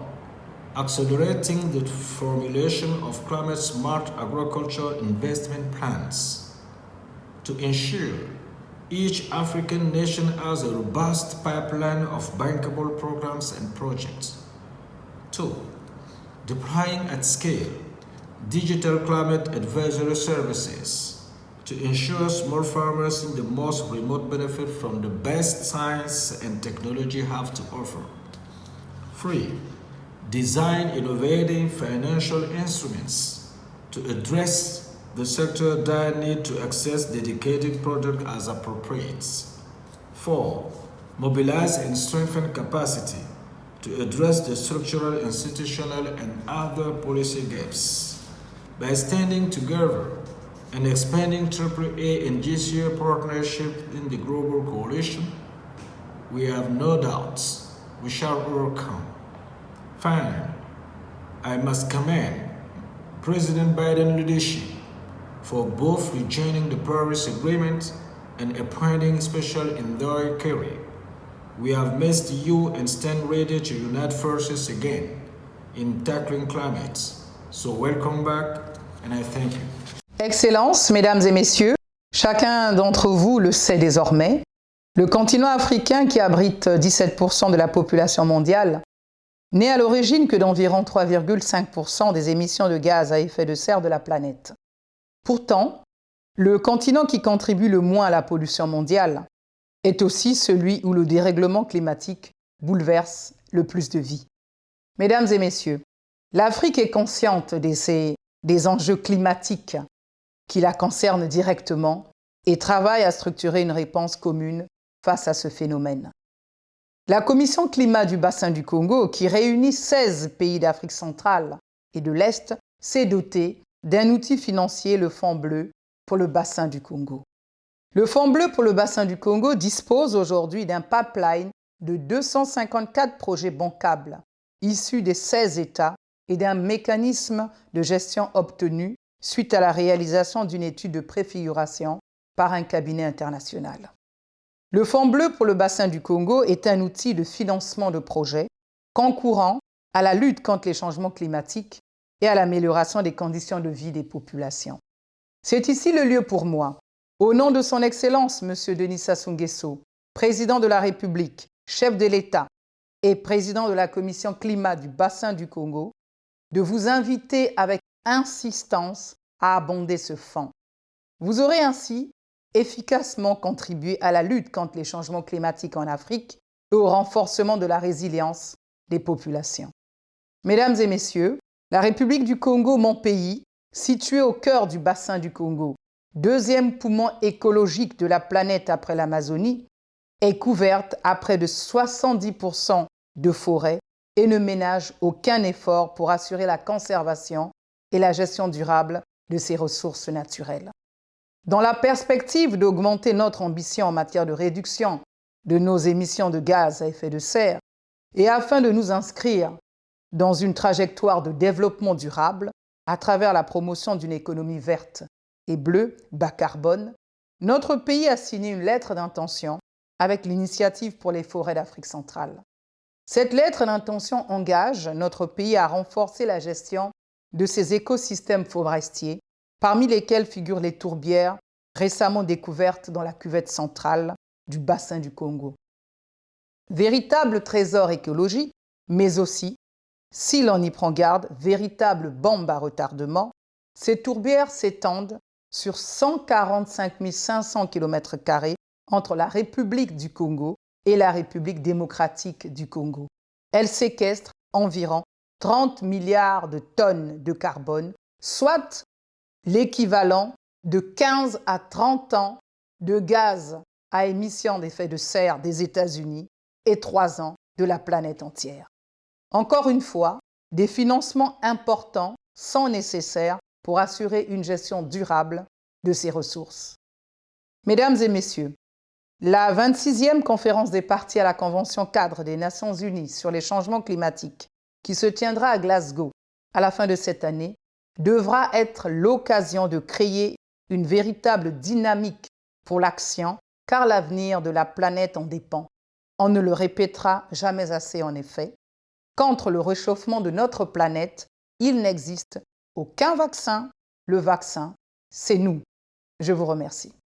Let's hear from the final set of speakers, ministers from across the globe who have demonstrated strong commitment to implement adaptation action at scale and speed. Greetings from Helsinki, Finland, and I'm Karin Isaksson, the Managing Director of the Nordic Development Fund. We have a cold day today in Finland, but that does not mean that the Nordic countries are not affected by climate change. We are. Africa, however, is in a very critical need of support to fight climate change, both mitigation and adaptation activities.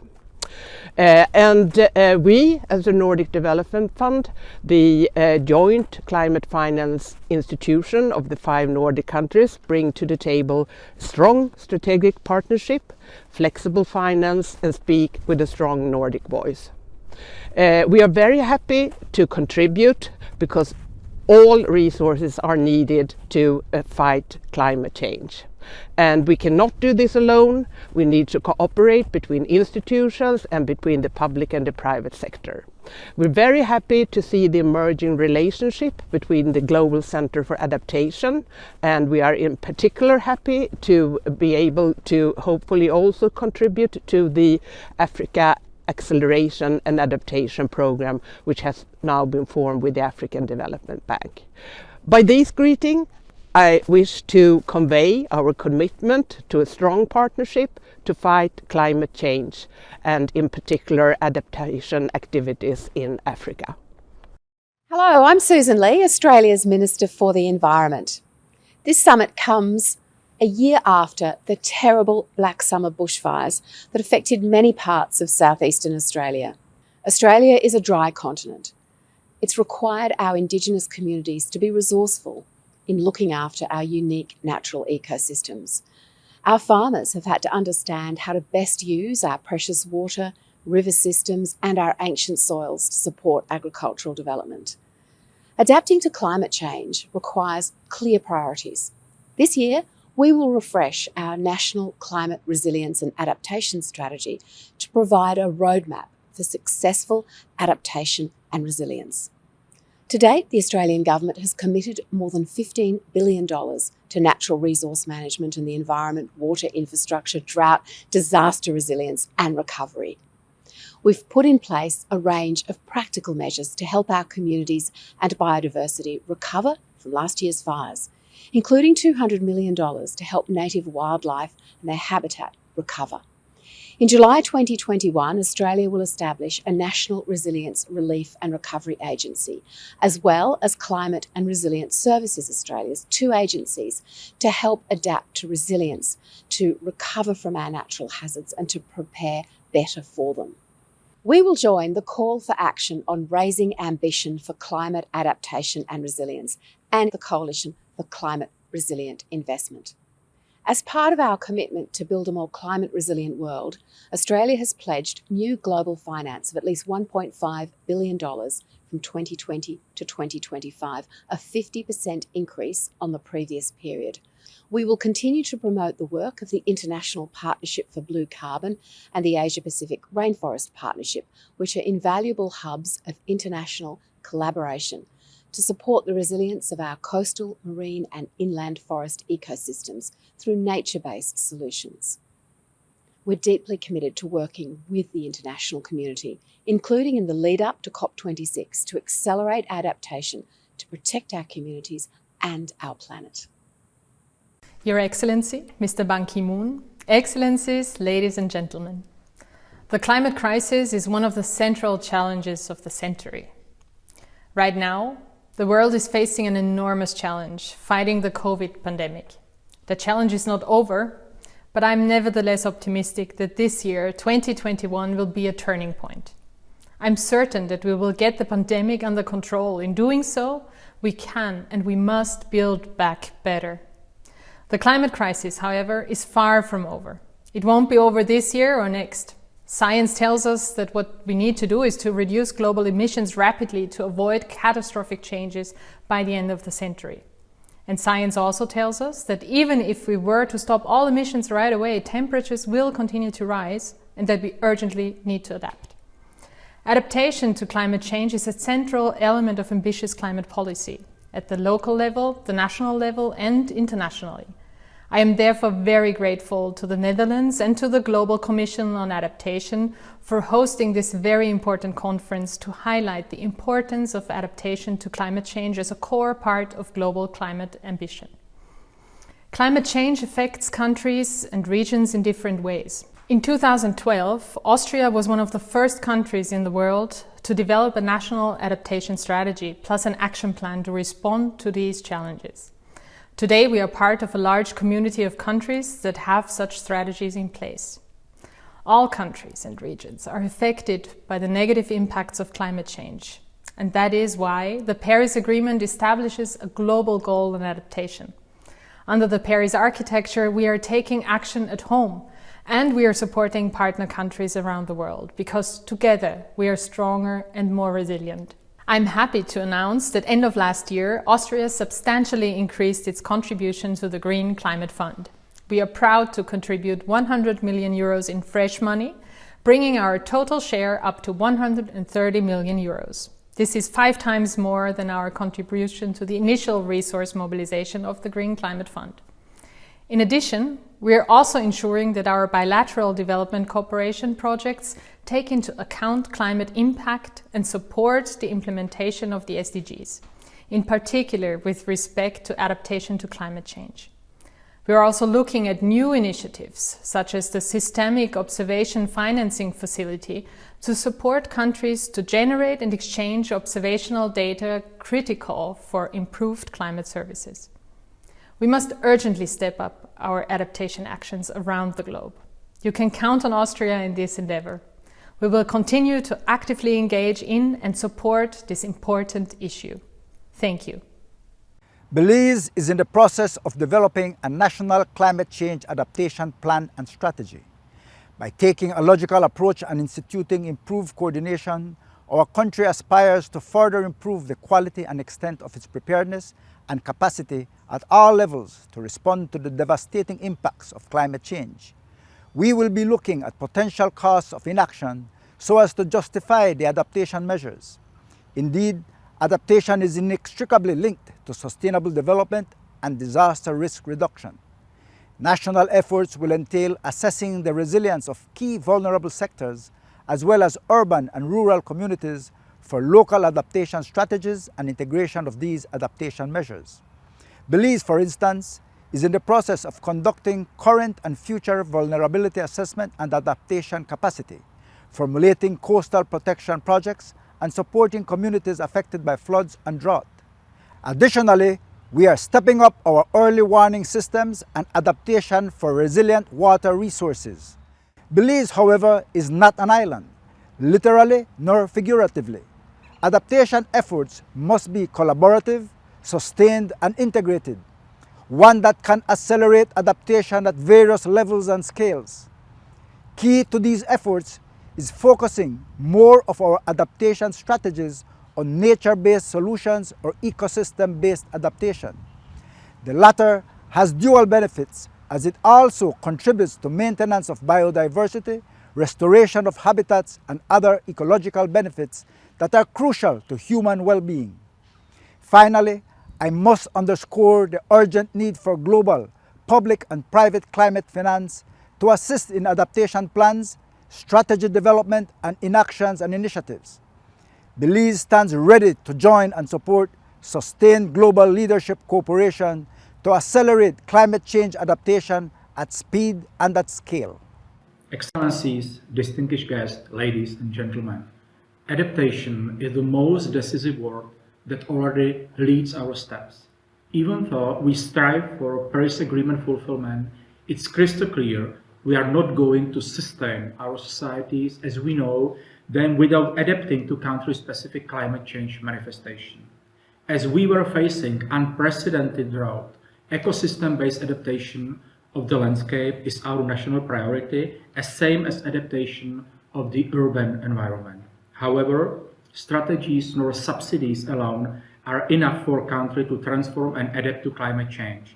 Legislation changes and change of general thinking is needed, both awareness and the sense of urgency. The Czech Republic has amended the Water Act to better integrate the problematic of long-term drought and is preparing new decree to the Soil Protection Act to better regulate the issue of accelerated soil erosion. Believing that a systematic approach and sharing best practices rises from local action, Czech Republic supports municipalities in joining the Covenant of Mayors for Climate and Energy. Let me mention Planting to Future project, leveraging local communities, cities, and individuals in planting trees for restoration of the landscape and urban greenery, or Project Adaptera Awards as another good example of competition and campaign for highlighting the best annual adaptation measures to climate change. The adaptation to climate change is not an easy process, as it implies many changes. Sharing good and even bad practice is needed, and I am happy this year's summit provides such a platform. Even though amidst COVID pandemic, we have to work on adaptation to avoid another crisis to come. Thank you for your attention. Dear colleagues, ladies and gentlemen, I will start by conveying our appreciation for launching this initiative. I duly hope the launch of this annual Ministerial Dialogue on Adaptation Action will accelerate our adaptation efforts and strengthen resilience all over the world. In Estonia, we can be happy that we don't yet see the extreme effects of climate change. However, we do see the signs, and they are becoming stronger and more disruptive. We need to develop and use more data-driven and scientific research-based solutions to monitor, measure, understand and communicate the effects of climate change and speed up our adaptation actions. This is especially important in cities, where both citizens and infrastructure can be at a higher risk. For example, we are developing a smart rainwater management system that takes climate adaptation and the growth of cities into account and reduces pollution caused by heavy rains and floods. To face the challenges of climate change, cities need to become greener and play their important role in maintaining and restoring biodiversity through nature-based solutions. I would like to highlight that nearly 50% of the funds already planned for in the Estonian National Adaptation Strategy until 2030 are allocated to the key sectors of biodiversity and bioeconomy. Estonia is a country rich in forests, mares, freshwater and marine habitats, but our ecosystems are under high pressure from climate change and human activities that have a negative impact on biodiversity. We can see the spread of invasive alien species and forest pests threatening the functioning of the local ecosystem. More attention has to be paid to preserve and improve ecosystems to ensure their services. While Estonia has been very successful with restoring mares, forests, and semi-natural communities, we still have a lot to learn from others on how to enhance urban biodiversity. I am hoping to collaborate with all of you through this dialogue and step up global action for adaptation. Distinguidos ministros y amigos participantes, reciban un cordial saludo desde la República de Guatemala. Somos un país multiétnico, pluricultural, multilingüe y megadiverso, con una gran riqueza natural y servicios ecosistémicos esenciales para el equilibrio biológico. Además del cúmulo de conocimientos y tradiciones ancestrales de nuestros pueblos indígenas, nuestra nación aporta un porcentaje muy bajo de emisiones de dióxido de carbono a nivel global, un 0.03%. No obstante, es uno de los países más vulnerables a los efectos del cambio climático a nivel mundial y a la presencia de eventos extremos que afectan la producción agrícola, la salud, inseguridad alimentaria y pérdida de biodiversidad, entre otros factores. Mantenemos el compromiso de asegurar e implementar planes y estrategias para enfrentar los efectos adversos al cambio climático y enfocar esfuerzos para incrementar la capacidad de adaptación al mismo. También trabajamos en las gestiones pertinentes para la ejecución de acciones que mejoren las capacidades de adaptación. El establecimiento de medidas de adaptación, mitigación y reducción de la vulnerabilidad al cambio climático representan una oportunidad para transformar el modelo de desarrollo de uno menos vulnerable, más inclusivo y con bajas emisiones, considerando las 3 dimensiones del desarrollo sostenible, social, económico y ambiental. Con un nuevo escenario a nivel mundial en el que la humanidad hace esfuerzos por adaptarse a una nueva realidad con más retos, este diálogo ministerial representa un espacio político clave como parte de la cumbre de adaptación al clima, por lo que consideramos que es importante sumar esfuerzos y recursos que estimulen la resiliencia entre las personas y las comunidades, las economías y el medio ambiente, ya que debido a la pandemia se ha creado la necesidad de promover acciones de adaptación a nivel mundial, y en especial los países altamente vulnerables a los efectos adversos al cambio climático. Esto con la finalidad de ajustar las nuevas realidades y metas climáticas que permitan emprender programas, proyectos y acciones que reduzcan la emisión de gases de efecto invernadero. Guatemala, como miembro del Foro sobre la Vulnerabilidad al Clima, reconoce la importancia de este diálogo ministerial, el cual permitirá crear las sinergias entre las agendas de clima y de desarrollo sostenible, la planificación a largo plazo y una recuperación encaminada a fortalecer el trabajo en conjunto con todos los países. De esta manera, transformar los diferentes sectores de la economía nacional, como la visión de impulsar estrategias ambientales que permitan el alcance y cumplimiento de las metas de adaptación al cambio climático.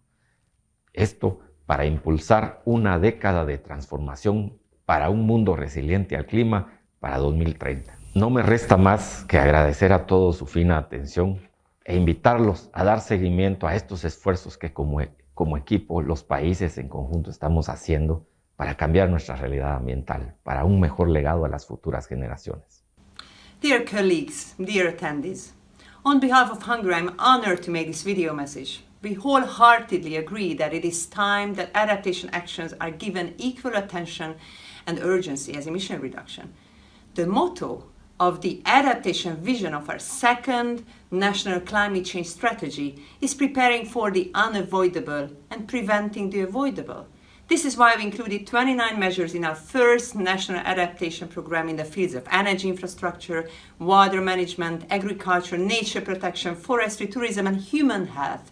With regards to the latter, the program includes a measure about developing further research directions on surveillance systems of contagions to react to the COVID-19 pandemic as well. I also wish to highlight the second Climate Change Action Plan, which is currently under preparation for the upcoming 3 years. This action plan will again include well-funded adaptation measures. One of our most valuable resources for domestic adaptation policymaking is our National Adaptation Geoinformation System, the NAGIS. The NAGIS is a source of information on climate trends, the effects of strategic risk factors affecting long-term natural resource management, and the possibilities of adaptation to the changes. As a donor country, Hungary finances various adaptation projects aiming to enhance adaptive capacity inter alia in Albania, Uganda, and the Philippines. Hungary supports adaptation projects such as developing GIS database systems, aiming to support adaptation policies. We also supported the uptake of the innovative water return soil conditioner product, a breakthrough technology developed by a Hungarian company to adapt to water stress in affected regions. I wish a fruitful Climate Adaptation Summit for all participants, and let's work together, from students to scientists and high-level decision makers, in order to create a resilient, healthy, and equitable future. Thank you so much for your attention. Climate change is affecting Iceland like other parts of the world. The most visible effect is our rapidly retreating glaciers. In 2 centuries, there might be almost no ice left in Iceland. The most concerning developments may, however, be invisible. Ocean acidification is a silent killer of many marine organisms, a cause for worry for a nation that relies on fisheries. It is heartening to see new commitments for adaptation and growing understanding for the need to adapt.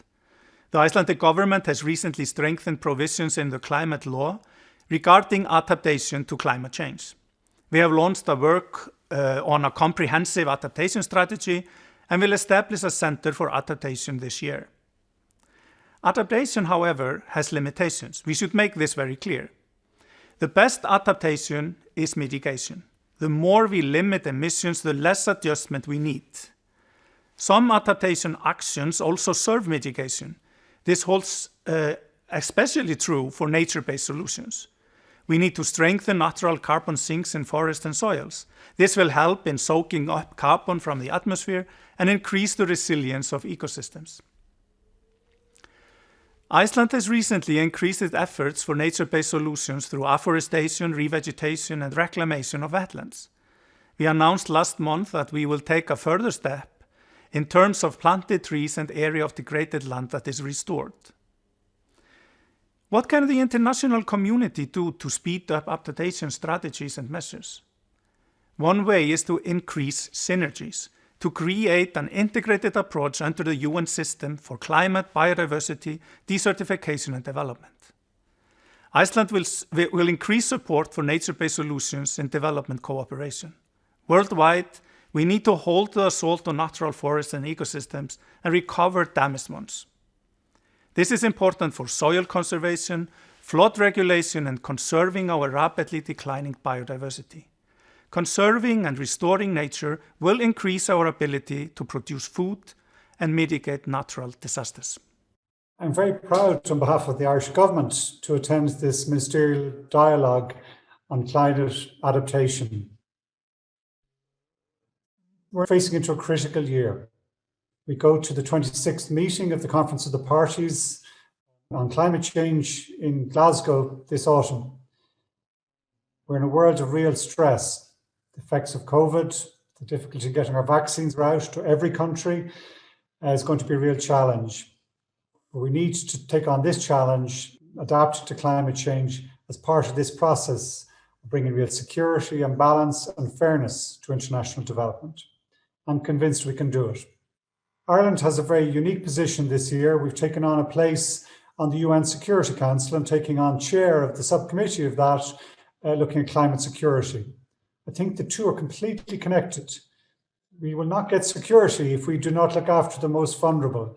We have to make sure that the very centre of any security plan is adaptation and supporting the least developed countries and small island nation states and their ability to adapt to climate change.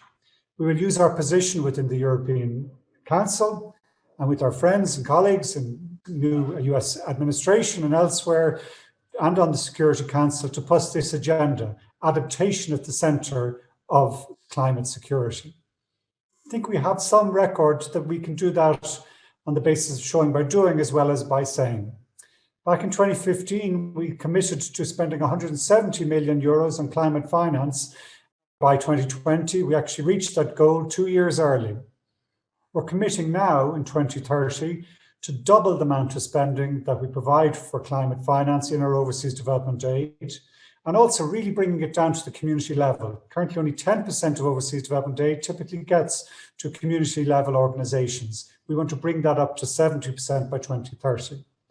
But more than anything else, we need international collaboration. We need to work together. That's why I'm really pleased and really happy to support the Dutch government and their initiative here in this conference. And I hope working together within our European Union colleagues and in the United Nations to put climate adaptation at the centre of everything we do. Former UN Secretary General Ban Ki-moon, members of the GCA, ladies and gentlemen, I want to thank the organizers for this timely meeting. The COVID-19 pandemic has highlighted the importance of the adaptation and resilience. The takeaway message is that business as usual has come to an end, and this is the time for new, bold, and visionary decisions. The coronavirus pandemic challenge presents an exceptional opportunity to rethink, reform, and rebuild, a chance to promote new paths to economic growth that protect our environment and our health. My ministry is currently drafting Israel's historic climate law. We will continually update risk assessment and obligate all public bodies and local authorities to prepare adaptation plans. An independent expert body will advise us with the most up-to-date information. This is a revolution in climate change adaptation. Since its earliest days, Israel has faced and overcome severe climate challenges, and it's going to get worse. Experts say that the average temperature in Israel may rise by another 4 degrees by the year 2100. Rainfall has dropped over the past 30 years and may be reduced by another 15-25% by the end of this century. Our Mediterranean coast sea level has been rising for over 2 decades and will continue to rise by half a centimeter per year. I mention all this not to increase fear, but because I believe we can and must work together to adapt. In Israel, we are facing the challenge. My ministry has set up an Adaptation Committee. It includes government and all other stakeholders so as to coordinate all our activities. I'd also like to mention an initiative my ministry is promoting, Desertec, which builds on Israel's extensive experience in adaptation to dry lands and the desert conditions in our country. We will be developing new technologies and tailor-made solutions to challenges of desertification, for example, water and land use, agriculture, and urban design. We are planning to collaborate with countries of the region which are facing these common challenges. Ladies and gentlemen, COVID-19 is a wake-up call for us all to make every effort to live a better world for future generations. This is the right time to initiate, act, and adapt. Thank you. Dear Excellencies, ladies and gentlemen, on behalf of the Government of the Republic of Kazakhstan, let me welcome all participants of Climate Adaptation Summit. I would like to express my gratitude to the Kingdom of the Netherlands for an opportunity to speak and discuss the climate change adaptation issues at this high level. Let me also welcome the efforts of the Netherlands in initiating the establishment of the Ministerial Platform on Climate Action. Climate change is a major challenge for the sustainable development of humankind. We are already experiencing its dire consequences. We are witnessing how the climate is getting drier, how the water is getting scarcer, and how the glaciers are retreating. Climate change is risking our water and food security, our prosperity and well-being. As a landlocked country, Kazakhstan is especially vulnerable. This calls for urgent actions in climate change adaptation. Last year, we have revised our national legislation to better integrate an iterative climate change adaptation process into the decision-making. This will allow us establishing an efficient system to improve climate resilience at local level, but also in the sectors most vulnerable to climate change, including water resources, agriculture, forestry, and disaster risk reduction. We are paying a special attention to using nature-based solutions to reduce exposure to climate risks. In this spirit, we will plant 2 billion trees in the next 5 years. This solution would help us deter desertification as a result of changing climate conditions. We believe that it is critical to strengthen adaptation component in updated national determined contributions that embody countries' efforts in combating climate change. In our updated NDCs, we will include climate change adaptation to guide our further actions in this direction. The global pandemic and its consequences once again prove the urgency of acceleration of bold actions to create the future, which is resilient to climate change. We look forward to working together with the international community to achieve the Paris goals. Thank you very much. Adaptation is a priority issue for Arab states. The Arab region is vulnerable to climate change, with projected temperature increase of 5 Celsius by end century.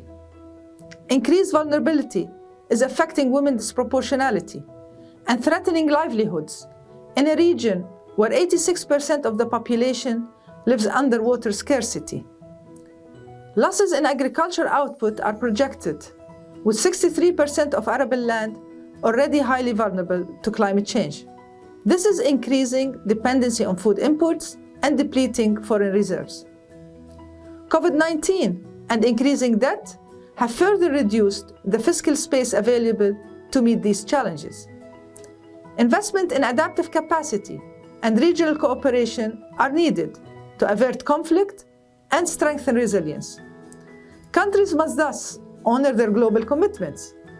This requires increasing the quantity and quality of climate finance, including bringing public international concessional finance to scale. This is particularly important for Arab states, where loans exceed grants for climate action by a factor of 10 to 1, and finance for mitigation is 4 times greater than funding for adaptation. Private sector engagement can help. However, innovative financing arrangements are needed. I'm thus pleased to share that ESCWA launched a climate SDG debt swap mechanism initiative in December with focus on climate vulnerable Arab states.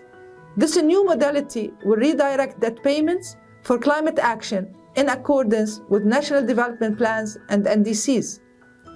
Through our Arab Center for Climate Change Policies, we are helping countries access climate finance and availing tools to mainstream climate into developing planning. In doing so, we are forging strategic partnerships to transform the way we work and to ensure that adaptation stands at the core of the development agenda. Thank you. Dear colleagues, for Nicaragua, climate change is not a phenomenon that will be experienced in the future, but one we are already experiencing for decades.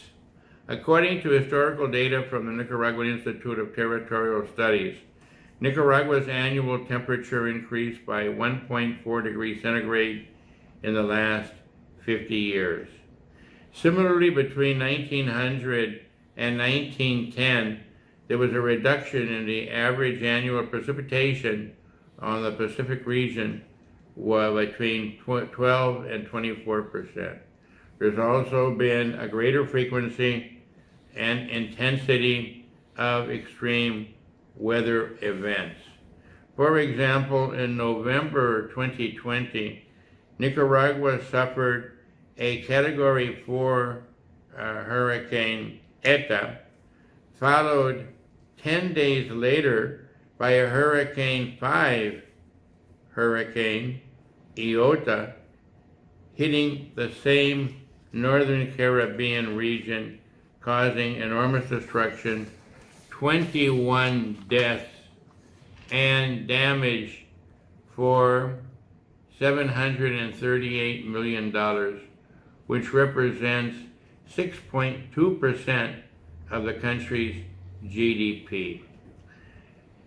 We are keenly interested in the most effective form of adaptation, which is the reforestation of degraded land, because this constitutes mitigation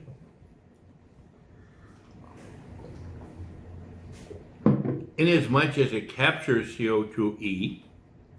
It's also adaptation in that we are restoring degraded land and making the ecosystems more resilient, which in the end is the absolute best form of adaptation, to increase the resilience of the ecosystems.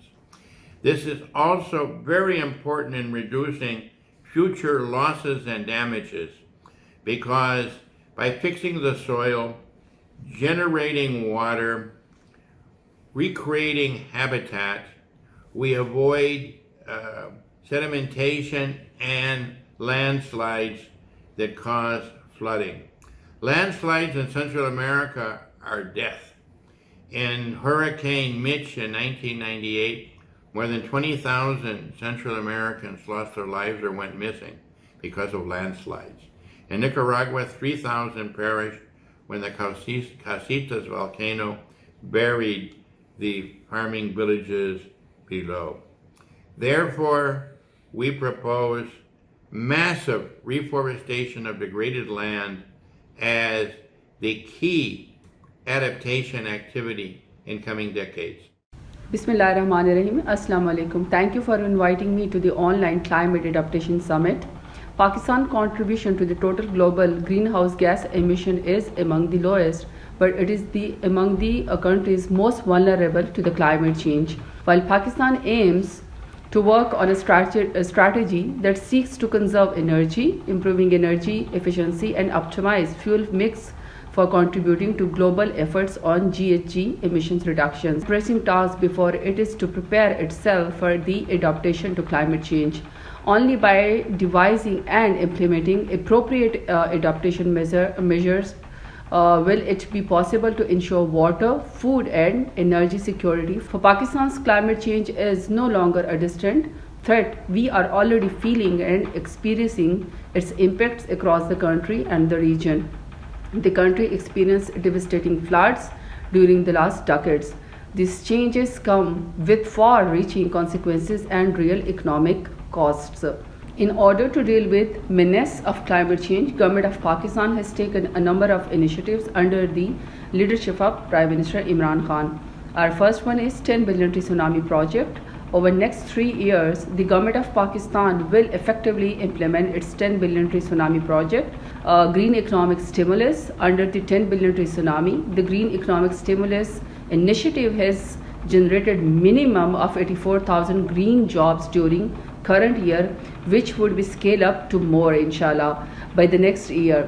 A third one is Ecosystem Restoration Fund. Pakistan has established the Ecosystem Restoration Fund ECRF to finance initiatives including inter alia afforestation, biodiversity conservation, marine conservation and promotion of ecotourism. Our fourth one is National Adaptation Plan, which I'm going to talk now.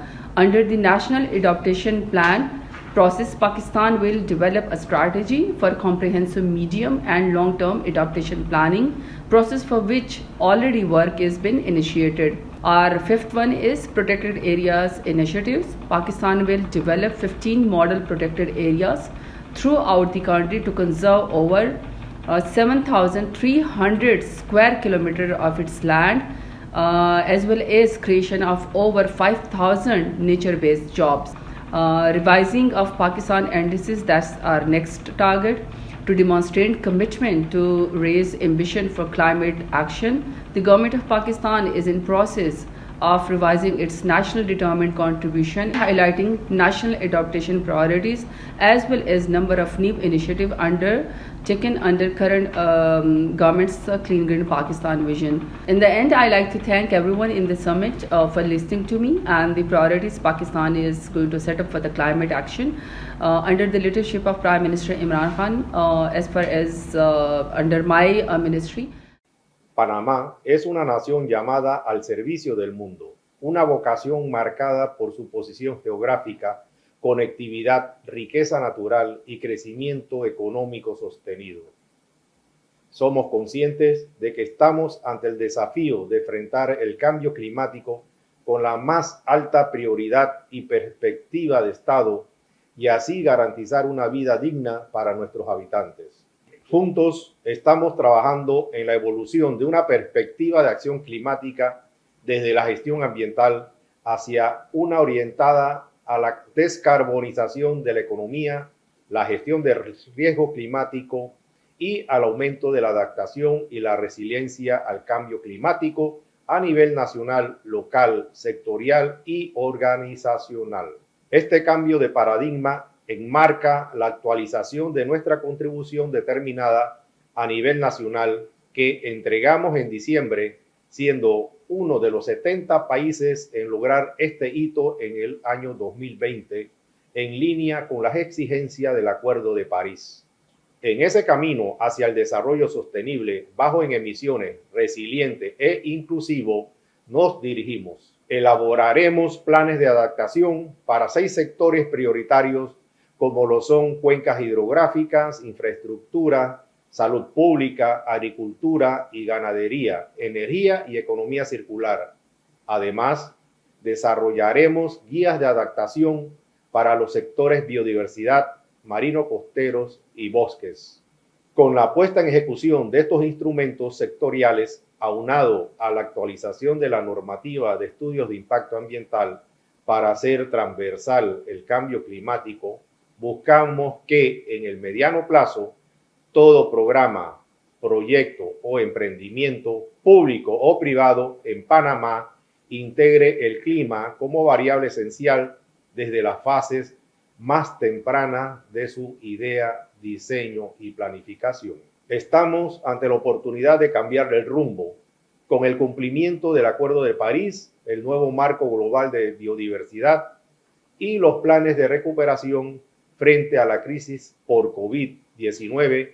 Tenemos la tarea imperante de colocar la sostenibilidad y la transformación climática en el centro de la gestión económica y social de Panamá para superar las barreras de la pobreza, la desigualdad y obtener respuestas a estos desafíos, asegurando el futuro de nuestras generaciones.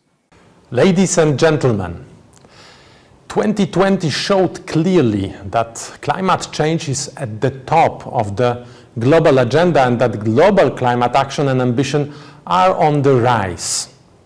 However, in 2021, we need to put adaptation higher on the global agenda, and this shift is happening as we all gather today at the Climate Adaptation Summit.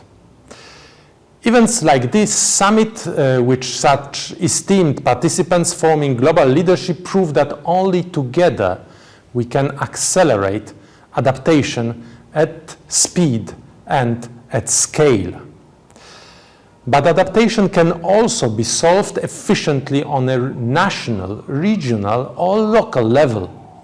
Local communities have the best understanding of circumstances, needs, and possible options. In Poland, we involve various stakeholders in the programming and implementation of adaptation policies. Good example of such activity is our initiative Climate-Friendly Cities, in which we support the pro-climate transformation of cities, increasing urban resilience to climate change and improving the quality of life.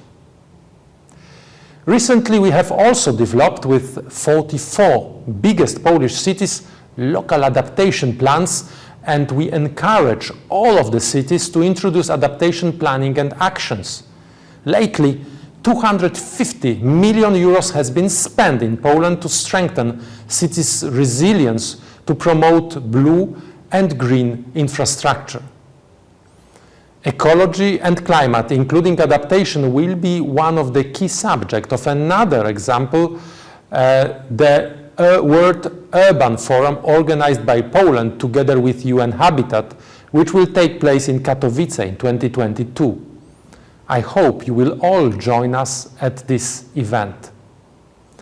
From my perspective, nature-based solutions like retention or management of rainwater have potential to play the most important role. We have all experienced recently both heavy droughts and storms resulting in floods. Let me conclude by saying that it's necessary to make nature an ally of the humankind when we speak about adaptation to climate change by focusing more on blue and green infrastructure together with technological development. Thank you very much. Ladies and gentlemen, good morning or good afternoon, wherever you are. First, I would like to thank the Kingdom of the Netherlands for setting up this first Adaptation Summit and for gathering global leaders here today. I'm grateful for this invitation and the opportunity to outline Saudi Arabia's approach toward adaptation. We view it as a critical element in response to the challenges of climate change at both national and global levels. As the Intergovernmental Panel on Climate Change has noted, even the most stringent mitigation effort would not be enough. We must be better prepared for physical impacts. Unfortunately, we are lagging behind in this respect. Despite some progress, challenges remain in planning, financing, and implementation. These are some of the findings of the annual assessment by the United Nations Environmental Programme, which we strongly support. Let me outline the Saudi presidency effort to address these issues during the G20 summit last year. The leaders have endorsed a new framework, the circular carbon economy. This aims to balance greenhouse gases emissions through the so-called 4 Rs, reducing, reusing, recycling, and removing these emissions. Each of the 4 Rs offers potential for adaptation and resilience. In this regard, the G20 leaders acknowledged the report of adaptation that focus on natural solution and linkages between adaptation and mitigation. These adaptation efforts, among others, form the removal aspect of the circular carbon economy. The report has outlined best practices in some of the most ambitious and innovative efforts worldwide. Ladies and gentlemen, in conclusion, Saudi Arabia considers adaptation to be a fundamental part of national and worldwide climate change measures. This approach is reflected in our nationally determined contribution, our policy framework, and our effort in research and development. We look forward to working together with all of you to make this world better adapted to climate change, and thank you. Excellences, Mesdames et Messieurs, distingués participants au sommet sur l'adaptation au changement climatique.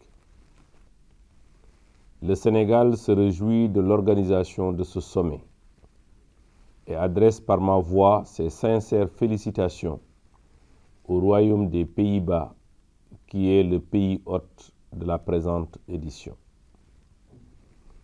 Comme vous le savez, l'adaptation aux effets adverses des changements climatiques est une question de survie pour le Sénégal et l'ensemble des pays du Sahel. L'adaptation à ces phénomènes coûte cher et nos pays et ses populations sont très vulnérables. En effet, le Sénégal consacre une partie importante de son budget à la lutte contre l'avancée de la mer, la protection des ressources en eau, le renforcement de la sécurité alimentaire et j'en passe. Devant l'acuité des risques climatiques qui fragilisent notre économie, le Sénégal a pris l'option de faire de l'adaptation un pilier central de sa contribution déterminée au niveau national CDN. Un financement estimé à 4,3 milliards de dollars d'ici 2030 est requis pour créer les conditions d'une résilience effective de notre économie. Excellences, Mesdames et Messieurs, dans le contexte de la COVID-19, la communauté internationale ne doit pas perdre de vue que l'adaptation reste une priorité pour les pays vulnérables comme le Sénégal. C'est pourquoi les processus nationaux de planification de l'adaptation doivent servir de cadre privilégié pour identifier et planifier les mesures d'adaptation appropriées. Le Sénégal s'est résolument engagé dans cette démarche pour faciliter la mise en œuvre des actions d'adaptation dans les secteurs clés de son économie, comme l'agriculture, la pêche, l'élevage, le tourisme et la lutte contre les inondations. À l'heure où les émissions de gaz à effet de serre sont à la hausse, le financement de l'adaptation doit plus que jamais suivre la même tendance. Ainsi, accroître et optimiser les ressources existantes constitue des défis pour nos pays et une obligation pour les pays en développement. Je vous remercie de votre attention. The Mediterranean region is a hotspot for climate. It is so defined by a great majority of the climate community. We in Spain are fully aware of these concerns. We know that this is a transitional area in terms of climate that impacts very much in the way we live, in the way we get our wealth, and in the way we understand the risk we need to face. We need to invest all along our economy, and we need to invest in a better resilience for our infrastructures, our green lands, all the spaces where we think that we may be menaced by the time to be. We know that tourism drops, the risk of desertification, the coastal areas, the access to water, the wildfires are things that are becoming more and more normal. We see how the different extreme weather events are impacting in the way we measure losses, or we measure wealth, and we measure overall the prosperity of our society. This is why we are investing in a better understanding on how it impacts in our economy and how we can anticipate our action in the National Adaptation Plan. Sharing all this knowledge with the different stakeholders in order to facilitate a better understanding and a better resilience all along the economy. This is important for our country, our society, for inclusiveness, for our economy, but it is not just a national or a local question. We know that the impacts of climate change go beyond frontiers, go beyond borders. We know that the Mediterranean area as it stands deserves a much better focused attention in terms of regional impact and regional understanding and reaction against climate change. It happens a little bit everywhere. The international efforts in order to improve and strengthen our response to climate so to facilitate resilience and adaptation is key. It matters for finance, it matters for the economy, for the different industrial sectors, but also for people. Human migration flows, access to water, to food are absolutely key.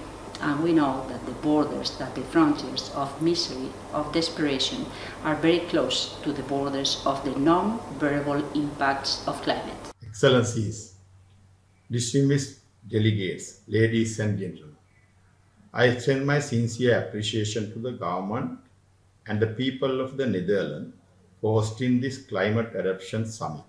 It is a privilege for me to address you in this summit as the Minister of Environment in Sri Lanka. All of us gathered here today in a common platform for serving this planet and living a healthy planet for the generation to come. Being a tropical island, Sri Lanka is highly vulnerable to the adverse impact of climate change. Although our greenhouse gas emission contribution to global warming is negligible, Sri Lanka is among the top 10 most vulnerable countries for adverse impacts on climate change for the past 3 consecutive years, as per the Global Climate Risk Index published by the German Watch. During the period of 1990 to 2018, along nearly $7 billion USD recorded damage have been reported due to natural disasters. However, total extent of damage in reality of much greater than this due to unrecorded local events and smaller scale events. Therefore, Sri Lanka focused much on building resilience for vulnerable communities in order to adapt to the adverse impacts of climate change. Nationally determined contribution to the Paris Agreement submitted in 2016 are being updated, covering 9 vulnerable sectors, focusing resilience building for the National Climate Change Adaptation Plan of Sri Lanka in being implemented since 2016. Further, we are looking for potential partnership, capacity building, technical and financial assistance to build resilience, and also urging to strengthen the Adaptation Fund under the Paris Agreement, which is vital for developing countries to improve their capacity to fight against adverse impacts of climate change. Thank you. Sayın Bakanlar, uluslararası kuruluşların değerli temsilcileri, hanımefendiler, beyefendiler, sizleri saygı ve hürmetle selamlıyorum. Uyum eylemlerini hızlandırmak amacıyla oluşturulan İklim Uyum Diyaloğu'na katılmaktan duyduğum memnuniyeti dile getirmek istiyorum. bu önemli zirveye ev sahipliği yapan Hollanda'ya teşekkürlerimi sunuyorum. Türkiye, iklim değişikliğiyle mücadele üzerine düşen sorumluluğu en iyi şekilde yerine getirmektedir. İklim değişikliğine uyum sağlamak en az sera gazı emisyon azaltım faaliyetleri kadar önemlidir. Bu kapsamda iklim değişikliği strateji ve eylem planını 2030 ve 2050 hedefleriyle güncelliyoruz. Katılımcı bir yaklaşımla taslak iklim değişikliği kanununu hazırlıyoruz. Bu kanunda uyum konusunu detaylı bir şekilde düzenliyoruz. İklim değişikliği nedeniyle yaşadığımız sel ve heyelan gibi afetlerde kayıplarımızı en aza indirmek için Türkiye'nin 7 bölgesinde hazırladığımız bölgesel iklim değişikliği eylem planlarımızı tamamladık. İklim değişikliğine uyuma yönelik tedbirlerin yerel düzeyde de uygulanması için 30 büyükşehir belediyemizde yerel iklim değişikliği eylem planlarının mevzuat ve teknik kılavuz çalışmalarını sürdürüyoruz. Enerjide temiz üretime öncelik veriyor, kurulu elektrik enerjisi gücümüzün %52'sini yenilenebilir enerji kaynaklarından sağlıyoruz. Bu oranı her geçen yıl daha da arttırıyoruz. Sayın Cumhurbaşkanımızın eşi Emine Erdoğan hanımefendinin himayelerinde dünyanın en kapsamlı çevre projelerinden biri olan sıfır atık projesini hem ulusal hem de uluslararası düzeyde yaygınlaştırmak için önemli çalışmalara imza atıyoruz. Döngüsel ekonominin temelini teşkil eden sıfır atık projesi ile %13 olan geri kazanım oranını 2023 yılında %35'e ulaştırmayı hedefliyoruz. Ülkemizdeki korunan alan büyüklüğümüzü OECD kriteri olan %17'ye çıkarmak için 22 adet ekolojik koridor ve yeşil hatlar oluşturuyoruz. 81 ilimizde 81 milyon metrekare hedefiyle başlattığımız Millet Bahçeleri projesiyle şehirlerimizin yeşil alan altyapısını genişletiyoruz. Türkiye, iklim değişikliği konusunda yaşanabilir bir dünya için her ölçekte imkanları çerçevesinde tüm katkısını sunmaya devam edecektir. Katılımlarınızdan dolayı her birinize ayrı ayrı teşekkür ederim. In the name of God, the merciful, the compassionate, Excellencies, ladies and gentlemen, I have the pleasure to thank Mr. Ban Ki-moon, Chairman of the Global Center on Adaptation, Dr. Patrick, Chief Executive Officer at Global Center on Adaptation, and the Government of Netherlands for hosting this virtual 2021 Climate Adaptation Summit. Honorable participants, as least developed countries, Afghanistan is one of the most vulnerable nations to climate change. Ranked 176 out of 181 in 2019 according to the ND-GEN Index. Afghanistan is prone to frequent hazards that cause losses and damage to lives, livelihood and assets. Climate change is expected to increase the frequency and severity of such hazards that impact key sectors such as water, agriculture, natural resources, the built environment, and human health. While from 2013 till 2015, we have invested about $100 million to address climate change at the national level. We are looking for our international partners to continue supporting us. To date, Afghanistan has obtained a total of $26.9 million to climate adaptation through LDCF. Recently, Afghanistan received the approval of the Climate Change Resilient Livelihood Advanced in Rural Afghanistan project from Adaptation Fund. At the policy level, Afghanistan has developed a number of climate change strategies and plans. Besides, several adaptation actions have been prioritized in order to make adaptive capacity and increase the resilience to the impacts of climate change. Ladies and gentlemen, in order to accelerate global climate adaptation action and financial commitments by developed countries needs to be fully delivered, and access mechanisms needs to be simplified. This point has been repeatedly highlighted. Please allow me to thank once again all those who have put hands together to make this virtual summit happen. Thank you.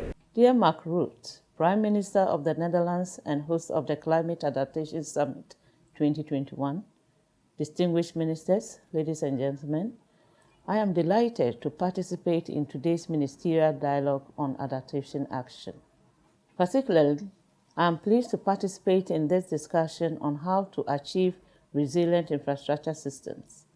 We see a clear need to ensure that our infrastructure systems are resilient to the impact of climate change. Across Africa, there is a need to increase the volume of investments in infrastructure.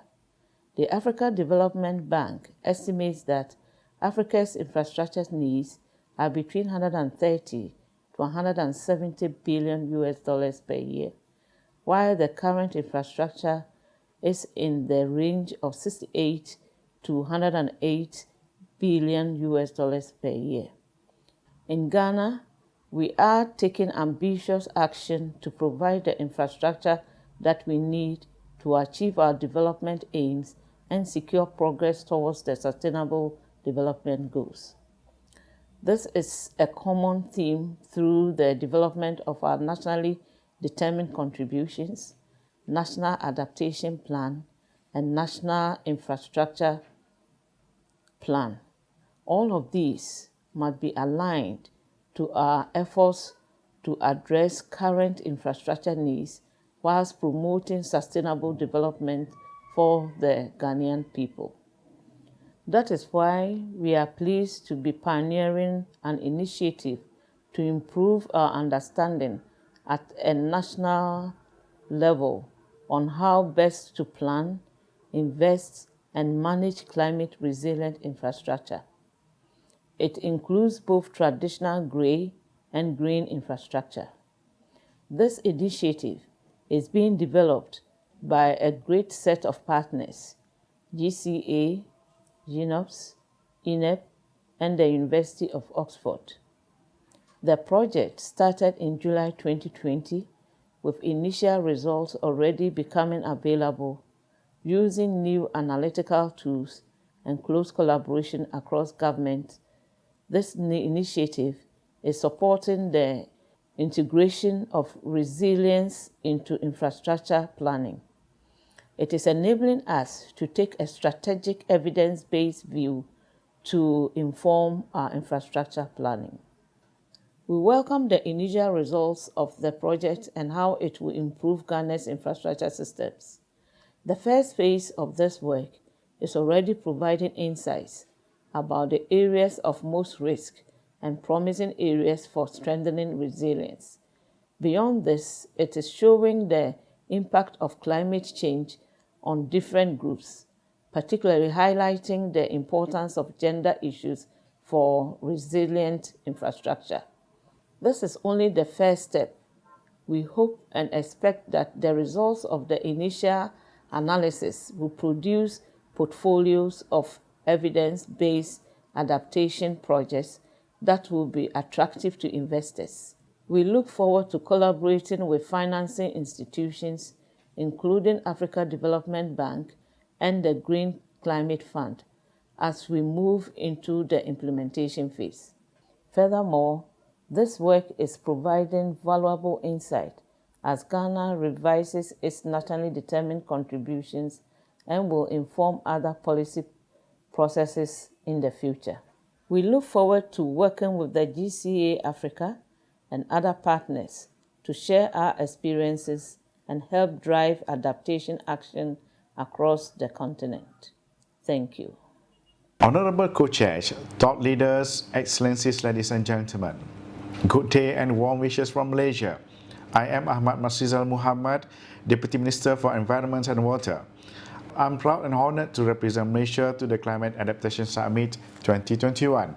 Malaysia would like to thank the Government of Netherlands for hosting this virtual summit. Excellencies, ladies and gentlemen, the World Meteorological Organization, WMO, confirms that 2020 was one of the warmest years on record and that the period from 2011 to 2020 had been the warmest decade recorded. The United Nations Secretary General Antonio Guterres provided a stark reminder that the catastrophic temperature rise is a proof of the relentless pace of climate change. Southeast Asia is one of the most vulnerable regions to climate change. For Malaysia, we have identified change in rainfall patterns, rising sea level, coastal flooding, and frequent extreme weather events as a negative effects of global warming. Enhancing our adaptation action is a top priority for the government of Malaysia. The 12th Malaysia Plan, a crucial national development agenda, will implement more robust adaptation action. Mobilizing an ecosystem-based approach is one of our ways to build resilience. Some initiatives that are being implemented already embed natural processes for coastal protection, flood mitigation, and storm water management. Protecting the natural ecosystem builds resilience to climate change. This approach supports the long-term adaptation plan and reduce disaster risk. We need to adopt a stepwise approach to enhance food security, climate-resilient infrastructures, strengthening public health, resilience, and enhance forestry and biodiversity adaptive capacity. We need technical capacity, technology, and finance to scale up actions. An inclusive long-term adaptation plan that is sensitive to gender, children, and youth is in the making. The Malaysian adaptation aspiration to include everyone, which is in line with the United Nations SDG, leaving no one behind, to inculcate risk-informed and science-based policies that prioritize the people. We hope with the establishment of the Global Commission and adaptation will accelerate the implementation of adaptation actions and more help from the developed nation and donors. I humbly urge all of us to work together on augmented global actions. We need serious commitments from developed countries to take leadership in global climate actions, change our lifestyle, and build a new development agenda on a green recovery pathway. My party message is that climate change does not discriminate. It affects all, rich and poor. Therefore, I wish everyone attending the summit fruitful dialogue and go green. Thank you. Господин председатель, Ваше превосходительство, дамы и господа, Российская Федерация относится к проблеме изменения климата как к одному из главных глобальных вызовов современности. Теоретические оценки с высокой вероятностью указывают на то, что на ближайшие десятилетия человечество приговорено к определенному развитию событий в климатической системе Земли. Это помещает адаптацию к изменениям климата в число наших важнейших приоритетов. О необходимости прорыва в области адаптации убедительно говорил генеральный секретарь ООН Антонио Гутерриш в своем докладе «Состояние планеты» в декабре 2020 года. На территории Российской Федерации потепление идет особенно быстро. Средняя скорость роста среднегодовой температуры воздуха на территории России с середины 70-х годов прошлого века в 2,5 раза превышает скорость глобального потепления. Изменения климата являются мультипликатором разнообразных угроз, в том числе экологических. Отмечаемое в климатической доктрине Российской Федерации чрезвычайное разнообразие имеющихся климатических условий на обширной территории страны требует реализации специфической адаптационной политики России. Это существенно отличает ее от большинства стран мира. В 2020 году началась реализация утвержденного правительством Российской Федерации первого этапа национального плана адаптации к изменениям климата. Более чем 3/4 мероприятий этого плана предусматривают участие Росгидромета. И это неудивительно. Без находящихся в сфере ответственности Национальной гидрометслужбы систематического мониторинга и регулярной оценки изменений климата и их последствий, в том числе в рамках уточненных сценарных прогнозов, эффективная упреждающая адаптация вряд ли возможна. Как федеральный орган исполнительной власти, свою главную задачу Росгидромет видит в оказании информационно-аналитической, научной и консультативной помощи секторам экономики и регионам России, разрабатывающим свои адаптационные планы.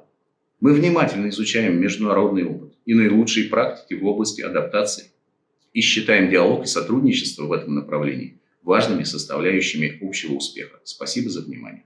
Prime Minister Rutte, Excellencies, delegates.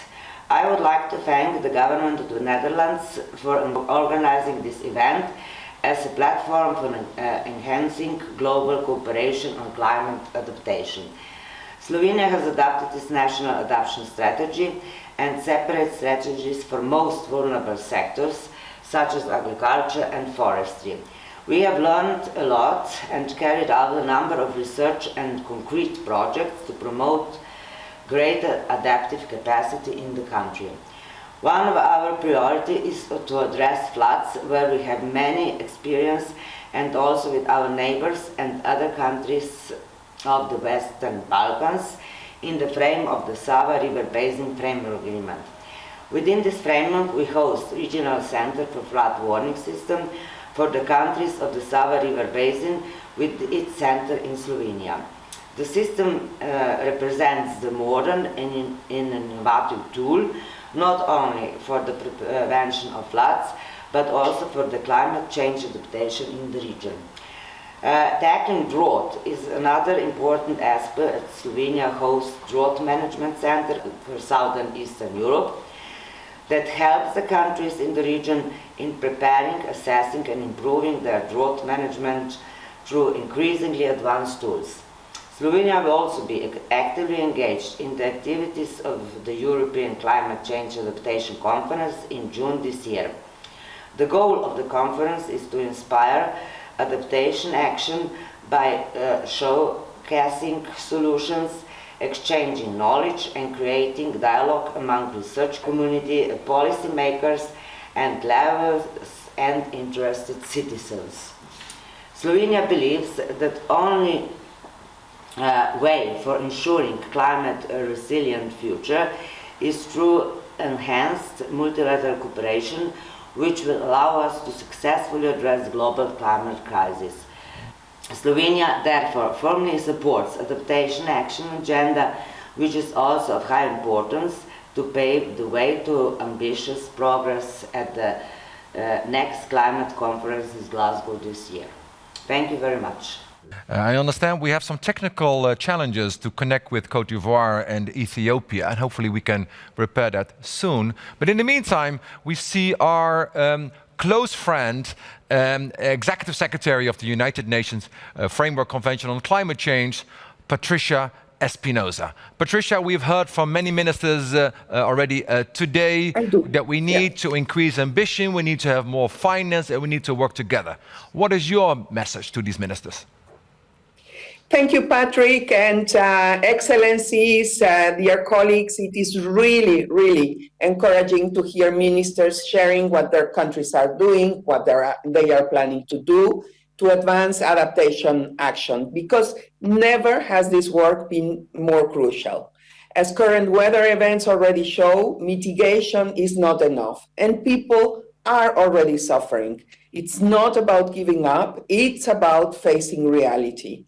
We must get ready, be ready, and I'm very hopeful after hearing the leadership demonstrated by the ministers that we can begin to close gaps in adaptation, planning, finance, and implementation. And we cannot be sidetracked. We cannot delay. This year, 2021, is critical for nations to complete the unfinished work under the Paris Agreement and to get moving on implementation. And this year, this work will culminate at COP26 in Glasgow, only 10 months from now. That's really a very, very short time. We must achieve success, and I count on all ministers. The world counts on all ministers in this room to help achieve it. We need to get to COP26 in Glasgow with good deliverables on climate adaptation. We need to raise adaptation ambition. And we need to take into account that the Paris Agreement and that the Cancun Adaptation Framework have provided the global framework for adaptation action. Adaptation must be country-driven, gender-responsive, participatory, and transparent. It has to consider vulnerable groups and ecosystems, the best science and traditional and indigenous knowledge. Under the Paris Agreement, countries are required to plan and implement adaptation. The main international instruments for this are national adaptation plans. So this is why I really strongly want to urge ministers to develop their national adaptation plans and countries, donor countries also, to support these efforts by developing countries. The Green Climate Fund is already supporting them, but we need much, much more. Not only to put the plans in place, but then to finance their implementation. I want to finish also by saying that this Climate Adaptation Summit is an opportunity for articulating a vision that is aligned with the Paris Agreement. And this includes a global goal on adaptation, the guiding principles for adaptation, the provisions for international cooperation, as well as planning and implementation. The Adaptation Action Agenda would be significantly strengthened through such alignment. I am also very pleased that this ministerial dialogue will become an annual event. This will, I'm sure, ensure steady progress towards the Paris Agreement's global goal on adaptation and towards a climate resilient world that is so much needed for the well-being of our peoples. Thank you very much, Patrick, and thank you, Excellencies, dear ministers. Thank you for all your efforts. Look forward to seeing you in Glasgow at COP26 to make very important contribution in the area of adaptation. Over to you, Patrick. Well, thank you so much, Patricia, for your very strong words and also reminding us that adaptation is at the heart of the Paris Agreement, that we all have to move forward together indeed, and that 2021 provides this once-in-a-lifetime opportunity to break through together. This also brings us almost to the end of our first annual GCA Ministerial Dialogue on Adaptation Action, and I would like to go back to our co-chairman, Mr. Secretary General Ban Ki-moon. You've heard many ministers. What are your takeaways, sir? Well, thank you very much, first of all, very ably moderating this one. I'm very happy to see Patricia Espinosa for your leadership. I'm very encouraged by the strong commitment and the political leadership shown by the many distinguished ministers. What the ministers have emphasized in that is that action on climate adaptation and resilience must be accelerated, especially as the COVID-19 pandemic is eroding recent progress. Government must put climate adaptation at the heart of their recovery plans, because it does not just address physical risks, but also protect broader economic and social, financial, and environmental systems. We have, as many ministers have emphasized, that we have no time to lose. We have to act now. Therefore, I'm urging all the leaders, ministers, let us work together to help protect the humanity and our planet Earth. I think I count on your leadership. Thank you very much, and I'm very happy to see this initial ministerial meeting very, very successful. Thank you very much. Thank you so much, Secretary General, for your very strong conclusions and also charting the way forward. We need to translate ambition into concrete action on the ground. Let us think about those living on the front lines today and others who will live on the front line tomorrow. We need to act now, and please count on us as Global Center on Adaptation to support you in this journey. I would like to thank you again for joining this inaugural GCA Ministerial Dialogue, and we will be back. Thank you very much indeed.